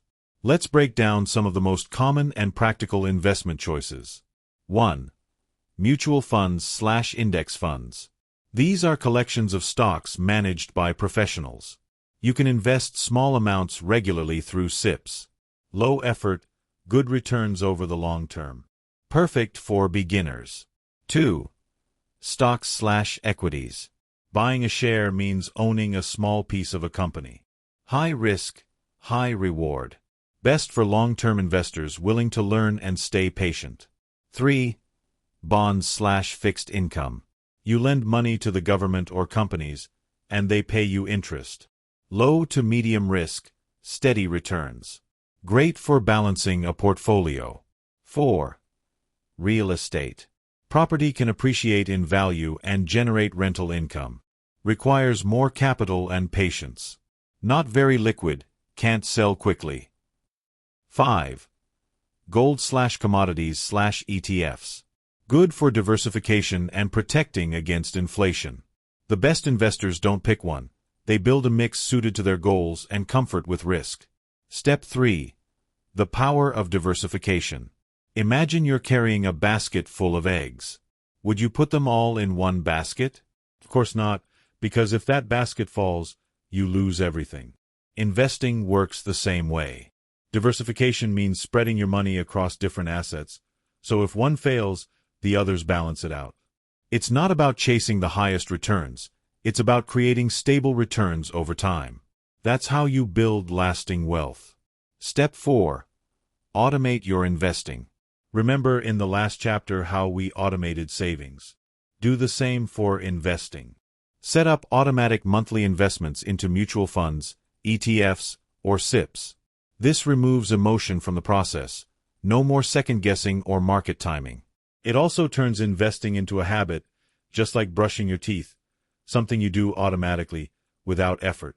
And that consistency is what creates financial growth. Step 5. The long-term mindset. Investing isn't a sprint, it's a marathon. You don't get rich overnight. You get rich slowly, quietly, and steadily. The key is to stay invested, even when markets fluctuate. Many people panic and withdraw money when prices fall, and that's the biggest mistake. The truth is, volatility is part of the game. Markets rise and fall, but over decades, they always grow. So, don't try to time the market. Instead, spend time in the market. That's how you win. Step 6. Reinvest your profits. Every time your investment earns returns, whether through interest, dividends, or profits, reinvest it. That's how compounding accelerates. You're not just earning on your principal, you're earning on your earnings. It's the snowball effect of wealth. Small, steady steps turning into unstoppable momentum. Step 7. Keep learning, keep growing. The best investors never stop learning. Read books, listen to finance podcasts, follow experts, not to copy them, but to understand how money behaves. Because the more you understand money, the less it controls you. Knowledge is your greatest investment. It gives you confidence to make decisions without fear. A story to remember. Let's meet Arjun. Arjun used to think investing was risky and complicated. So he saved everything in his bank account, safe but stagnant. Then one day, his friend showed him how a simple SIP of 2,000 Indian rupees a month had grown into 5 Indian rupees lakhs in 10 years. Arjun was amazed. He started his own SIP, 1,000 Indian rupees a month, and stayed consistent. 10 years later, that small habit turned into over 2.5 Indian rupees lakhs, and more importantly, it gave him something priceless: confidence. He said, "I used to work for money. Now my money is starting to work for me." That's the shift you want. From worker to owner. From saver to investor. The balance of both worlds. Saving and investing aren't rivals, they're teammates. Saving gives you peace of mind. Investing gives you growth and freedom. You need both to build a stable and abundant life. When you save, you protect your today. When you invest, you secure your tomorrow. Chapter 13. The Hidden Traps of Lifestyle Inflation. How to stay grounded as you earn more. Let's start with a simple truth that many people learn too late. When your income goes up, your expenses tend to follow, sometimes faster than your paychecks. You get a raise, and before you know it, you've upgraded your phone, your clothes, your car, and your coffee order. You start eating out more, subscribing to more services, and buying things you never thought you needed before. It feels harmless. After all, you earned it, right? But here's the problem. This silent creep of spending is called lifestyle inflation. And it's one of the biggest reasons people stay stuck in the same financial place, no matter how much they earn. What is lifestyle inflation? Lifestyle inflation happens when your standard of living rises with your income, leaving your savings stagnant or even shrinking. For example, imagine you earned 50,000 Indian rupees a month and saved 5,000 Indian rupees. Then you got a raise to 75,000 Indian rupees, but now you're spending 70,000 Indian rupees because of small upgrades everywhere. You feel richer, but your savings haven't grown. This is the trap. Your life feels better, but your financial stability hasn't changed, and in some cases, it's worse. Why lifestyle inflation is so dangerous. First, it feels good. You're rewarding yourself for working hard. But over time, lifestyle inflation becomes a quiet thief. Here's what it steals. Your future freedom. You keep living paycheck to paycheck, no matter your income. Your peace of mind. You get trapped in maintaining an expensive lifestyle. Your opportunities. You lose flexibility to take risks, start something new, or step away from work if needed. Worse, it creates comparison pressure. You start measuring success by how much you own instead of how much freedom you have. Remember this: wealth isn't about looking rich, it's about being free. The psychology behind lifestyle inflation. Let's understand why it happens, because once you see the pattern, you can break it. 1. The reward reflex.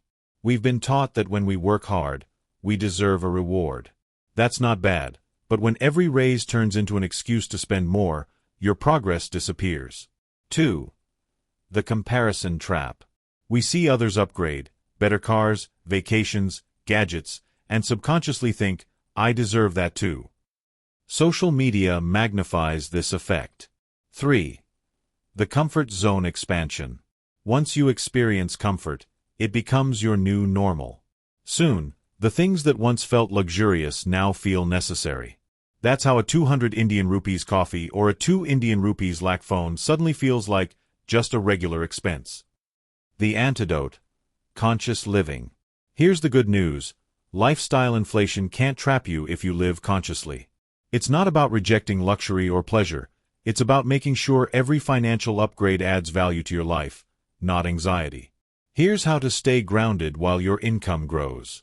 Step 1. Define enough. Ask yourself, what does enough mean for me? This is one of the most freeing questions you can ever answer. Enough might mean having a cozy home, good food, time with family, and money for experiences you value. When you define your version of enough, you stop chasing endless upgrades because you realize you already have more than most people ever will. Step 2. Save more every time you earn more. Here's a simple but powerful rule. Every time your income increases, increase your savings first, not your spending. If you get a 10% raise, Commit at least 5% of that raise to savings or investments before you adjust your lifestyle. For example, old salary, 50,000 Indian rupees, savings 5,000 Indian rupees. New salary, 60,000 Indian rupees, savings 10,000 Indian rupees.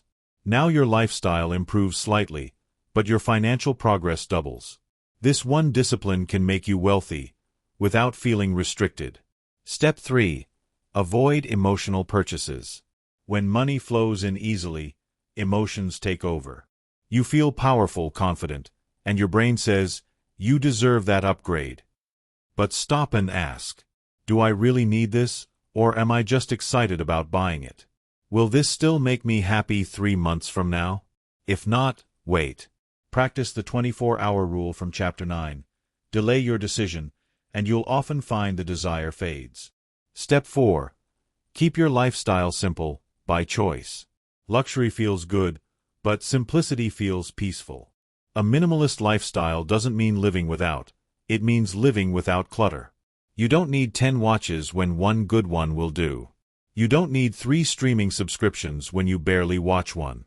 Simplify, and you'll find 2 things. You save more money effortlessly. You enjoy what you have even more. Because true abundance isn't having everything, it's appreciating enough. Step 5. Upgrade your life intentionally. When you do choose to upgrade, do it with intention. Ask yourself, will this improve my quality of life, or just impress others? Is this an upgrade or a distraction? Can I afford it without touching my savings? If it truly improves your day-to-day happiness, go for it. But if it's just about image or impulse, skip it. Remember, upgrading your lifestyle doesn't have to mean upgrading your expenses. Sometimes, the best upgrade is peace of mind. Step 6. Keep your circle grounded. The people around you influence your money mindset more than you realize. If your circle constantly compares, competes, and overspends, it's easy to get swept up in the same energy. Surround yourself with people who value growth, not glamour. People who talk about ideas, not just possessions. Because when you're around financially wise people, good habits feel normal. Step 7. Keep tracking, even when you're doing well. One reason people fall into lifestyle inflation is they stop tracking once they start earning more. They think, I'm doing fine now. But the truth is, the more you earn, the more important tracking becomes. Why? Because it keeps you aware.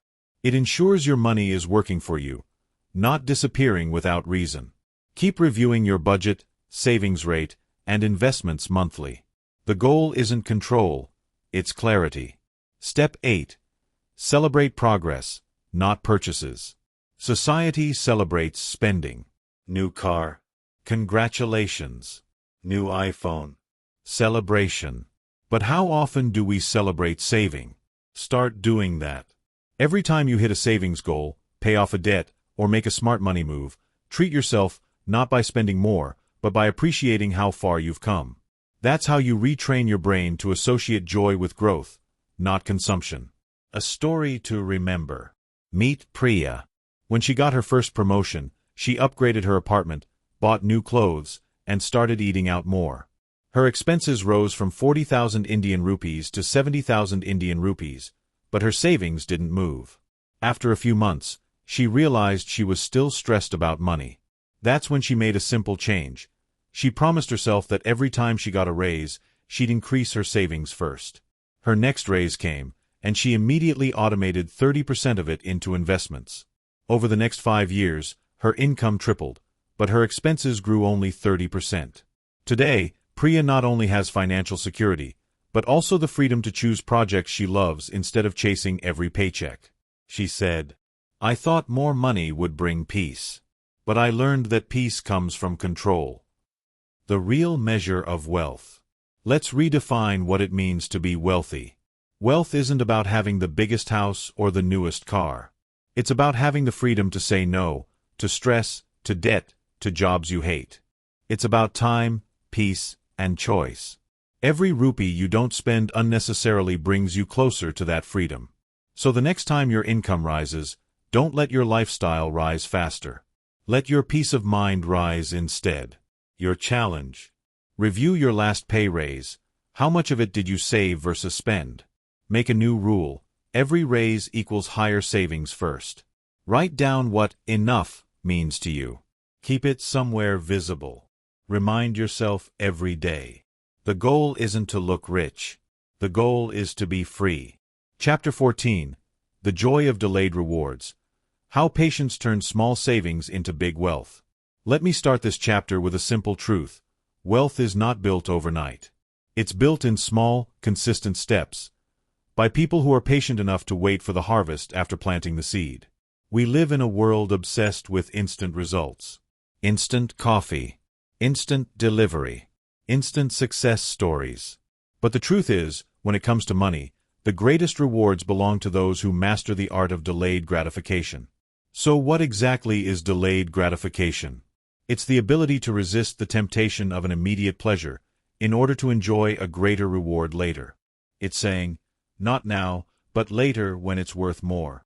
And when you apply this mindset to your money, everything changes. The psychology of waiting. In 1972, Stanford University conducted one of the most famous psychology experiments ever, the marshmallow test. Children were placed in a room with a marshmallow. They were told, if you don't eat this marshmallow for 15 minutes, you'll get 2 instead of 1. Some kids ate it immediately. Others waited. Years later, psychologists followed up on these same children. The ones who waited, the ones who could delay gratification, performed better in school, had healthier relationships, and were more financially stable as adults. The conclusion. Patience isn't just a virtue, it's a skill that shapes your destiny. When you delay gratification, you train your brain to value long-term growth over short-term pleasure. That's the mindset of every financially successful person. The real power of time. Now, let's talk about money and the incredible magic of time. Imagine you save 5,000 Indian rupees every month. That doesn't sound like much, does it? But if you invest that 5,000 Indian rupees monthly at an average return of 10% per year, here's what happens. In 10 years, it becomes around 10 Indian rupees lakh. In 20 years, it becomes around 38 Indian rupees lakh. In 30 years, it becomes nearly 1 Indian rupee crore. That's the power of compound growth. Albert Einstein once called compound interest the 8th wonder of the world. He said, those who understand it, earn it. Those who don't, pay it. When you combine time, consistency, and patience, your small savings transform into big wealth. The earlier you start, the more time becomes your greatest ally. Why we struggle to wait. But let's be honest, waiting is hard. Why? Because our brains are wired for instant gratification. When you buy something new, your brain releases dopamine, the chemical of pleasure. It feels good now. Saving, on the other hand, doesn't give you an immediate thrill. It's invisible progress. There's no instant reward, no like button, no shiny moment. But here's what you must remember. The joy of delayed rewards is deeper, calmer, and far more lasting than any momentary pleasure. It's the peace of knowing your future is secure. It's the quiet pride of watching your savings grow. It's the freedom to live life on your own terms. That's real happiness. Turning delayed gratification into a habit. So how can you build this habit in your financial life? Here are practical steps to make patience work for you, not against you. 1. Create a pause before purchase rule. Whenever you want to buy something non-essential, pause for 24 hours. Ask yourself, do I really need this, or just want it right now? Will it still feel important tomorrow? Most of the time, the desire fades. And when it doesn't, you'll make a clearer decision. This simple rule transforms your relationship with money because it replaces impulse with intention. 2. Automate your savings. The best way to practice delayed gratification? Make saving automatic, before you even see the money. Set up an auto transfer that moves a fixed amount from your income to your savings or investment account the day you get paid. You'll adapt to living on what remains, and your wealth will quietly grow in the background. It's like planting seeds every month. You might not see them sprout right away, but one day, you'll be standing in a forest you built from patience. 3. Set long-term goals with emotional meaning. Saving just for the sake of saving is hard. But saving for something meaningful gives purpose to your patience. Maybe it's buying your dream home, funding your child's education, starting a business, or retiring early. Write it down. Visualize it.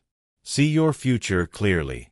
When your goals have emotional weight, waiting becomes easier, because you're no longer just delaying pleasure. You're trading small distractions for big dreams. 4. Reward yourself the smart way. Delayed gratification doesn't mean you never enjoy life. It means you enjoy it wisely. Reward yourself for progress, not just for effort. If you hit a savings milestone, celebrate, but don't overspend. Do something simple that reminds you success doesn't need to be expensive. For example, instead of buying something new, take a weekend off, go for a nature walk, or spend time with loved ones. Enjoy experiences, not liabilities. 5. Learn to love the process. Patience becomes powerful when you stop seeing it as waiting, and start seeing it as growing. When you plant a seed, you don't dig it up every day to check if it's sprouting. You water it, care for it, and trust the process. Wealth works the same way. If you keep saving and investing regularly, your results may not show immediately, but one day, you'll look back and realize how far you've come. The small steps you take today will become the big leaps of tomorrow. The silent compounding of habits. It's not just money that compounds, habits do too. Every time you say no to a needless purchase, you're training your mind. Every time you save instead of spending, you strengthen your discipline. Every time you choose long-term peace over short-term pleasure, you're compounding self-control. And that self-control becomes one of your greatest assets. Because eventually, money follows mindset. If your habits are strong, your bank balance will follow. A real-life example. The power of consistency. Let's look at two friends, Rohan and Meera.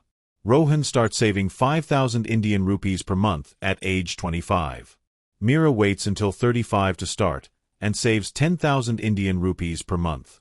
By 55, who do you think will have more? Despite saving double, Meera ends up with less. Why? Because Rohan gave his money more time to grow. The earlier you start and the longer you wait, the greater your rewards. That's the unbeatable power of patience. The emotional reward of patience. Here's something people rarely talk about, the emotional side of saving patiently. When you learn to delay gratification, you start feeling in control. You're no longer reacting to every sale, trend, or temptation. You start realizing that you don't need everything now, and that realization brings incredible peace. Because here's the secret. True financial freedom isn't about having everything. It's about having the patience to wait for what truly matters. The joy of watching growth. There's a quiet joy in watching your money grow. It's like watching a tree mature. Slowly, silently, but surely. At first, the growth seems invisible. But one day, you'll notice the branches spreading wide, the shade expanding, the fruits appearing. And you'll realize, every bit of waiting was worth it. Your challenge. Identify one area of life where you can practice delayed gratification, financial or personal. Set a 30-day goal. For the next month, avoid impulse purchases and track how much you save. Write down your long-term reward, the big goal you're saving for. Visualize it daily. And remember this simple mantra. The faster you want to grow, the slower you must go. Because real wealth, just like real wisdom, takes time. Final thought. Patience isn't weakness. It's strength, disguised as calm. It's what separates those who live paycheck to paycheck from those who build lasting wealth. Every rupee saved, every impulse resisted, every month you stay consistent, it all adds up. You're not just saving money. You're building a life of freedom, stability, and peace, one patient decision at a time. Chapter 15. Financial Freedom. Living rich, not just earning more. You've made it. Through every chapter, you've learned how to shift your mindset, master your habits, and take control of your financial life. But now, we arrive at the ultimate destination, financial freedom. And here's the truth. Financial freedom isn't about having millions in the bank. It's about having enough to live life on your terms. It's about waking up without money anxiety. It's about choosing work because you want to, not because you have to. It's about sleeping peacefully, knowing your future is secure, because you built it. Let's explore what it really means to live rich, not just earn more. What is financial freedom, really? Most people misunderstand it. They think financial freedom means owning a mansion, driving luxury cars, or never worrying about a bill again. But real financial freedom is much simpler, and far more powerful. It means you control your money, not the other way around. You can handle life's surprises without fear. You can say no to things that don't align with your values. You can spend your time doing what truly matters to you. In short, it's the freedom to live life your way. The journey to financial freedom. You see, financial freedom doesn't happen overnight. It's a journey, and you've already walked most of the path through this audiobook. Let's briefly recap the steps that brought you here. You shifted your mindset from spender to saver. You understood your psychology, why you overspend and how to control it. You built awareness, tracking your money with clarity. You created a budget that fits your life, not someone else's. You paid yourself first, saving before spending. You built an emergency fund, your shield against uncertainty. You embraced minimalism, realizing less can truly mean more. You mastered delayed gratification, the art of patience. You automated smart systems that let your money grow quietly. You learned to invest, to make money work for you. And now, it's time to tie it all together into a life of meaning and freedom. Living rich is not about spending more. Let me tell you something that surprises most people. Many of the wealthiest individuals live quietly. They don't flaunt their money. They drive simple cars. They wear simple clothes. And yet, they feel richer than anyone chasing luxury. Because real wealth isn't in possessions, it's in peace. Peace of mind. Peace in your home. Peace in your future. Living rich isn't about owning everything. It's about owning your time, your choices, and your happiness. The freedom formula. Let's break financial freedom into 3 key pillars. 1. Security. I'm safe. This is your foundation. It's when you've built enough savings and protection to handle emergencies or job loss without fear. You're no longer living paycheck to paycheck. You've created breathing room. 2. Stability. I'm in control. At this stage, your money flows with purpose. Your budget works. Your debts are under control. Your investments are growing steadily. You feel calm because you're managing your finances with intention. 3. Freedom. I choose how I live. This is the highest level. You have enough savings, assets, and passive income to make decisions based on joy, not survival. You can work less, travel more, or pursue your passions. You're not rich in money alone. You're rich in time, choices, and peace. The shift from more to meaning. When you start your financial journey, you focus on more money, more growth, more savings. But as you progress, you realize something deeper. It was never about more, it was about meaning.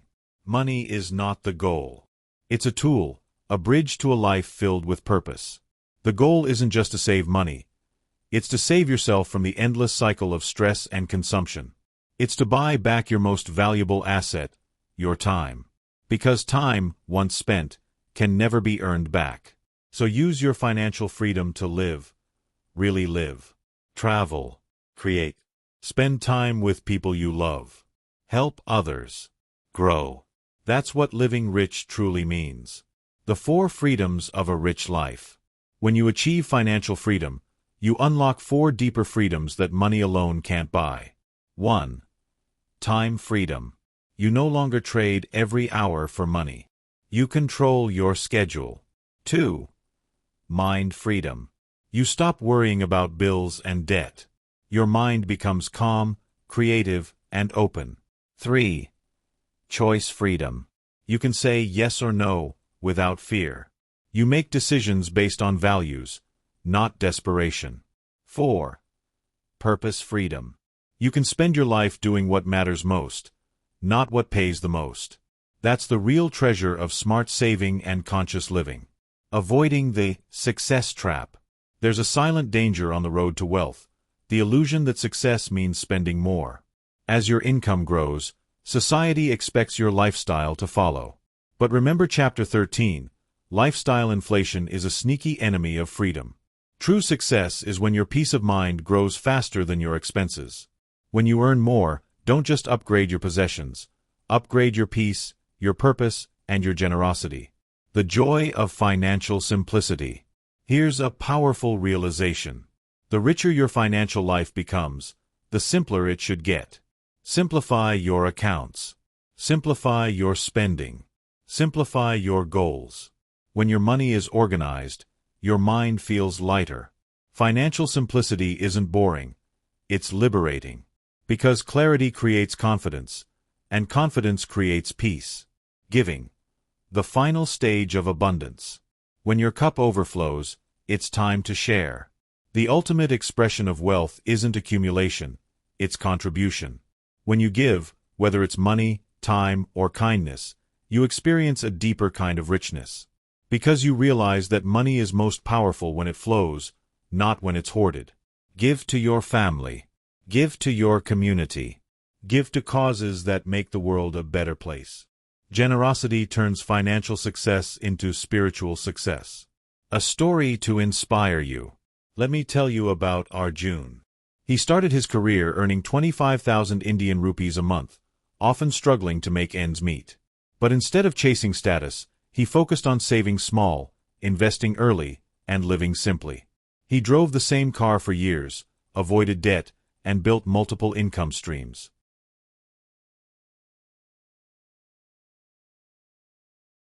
Book conclusion, closing narration.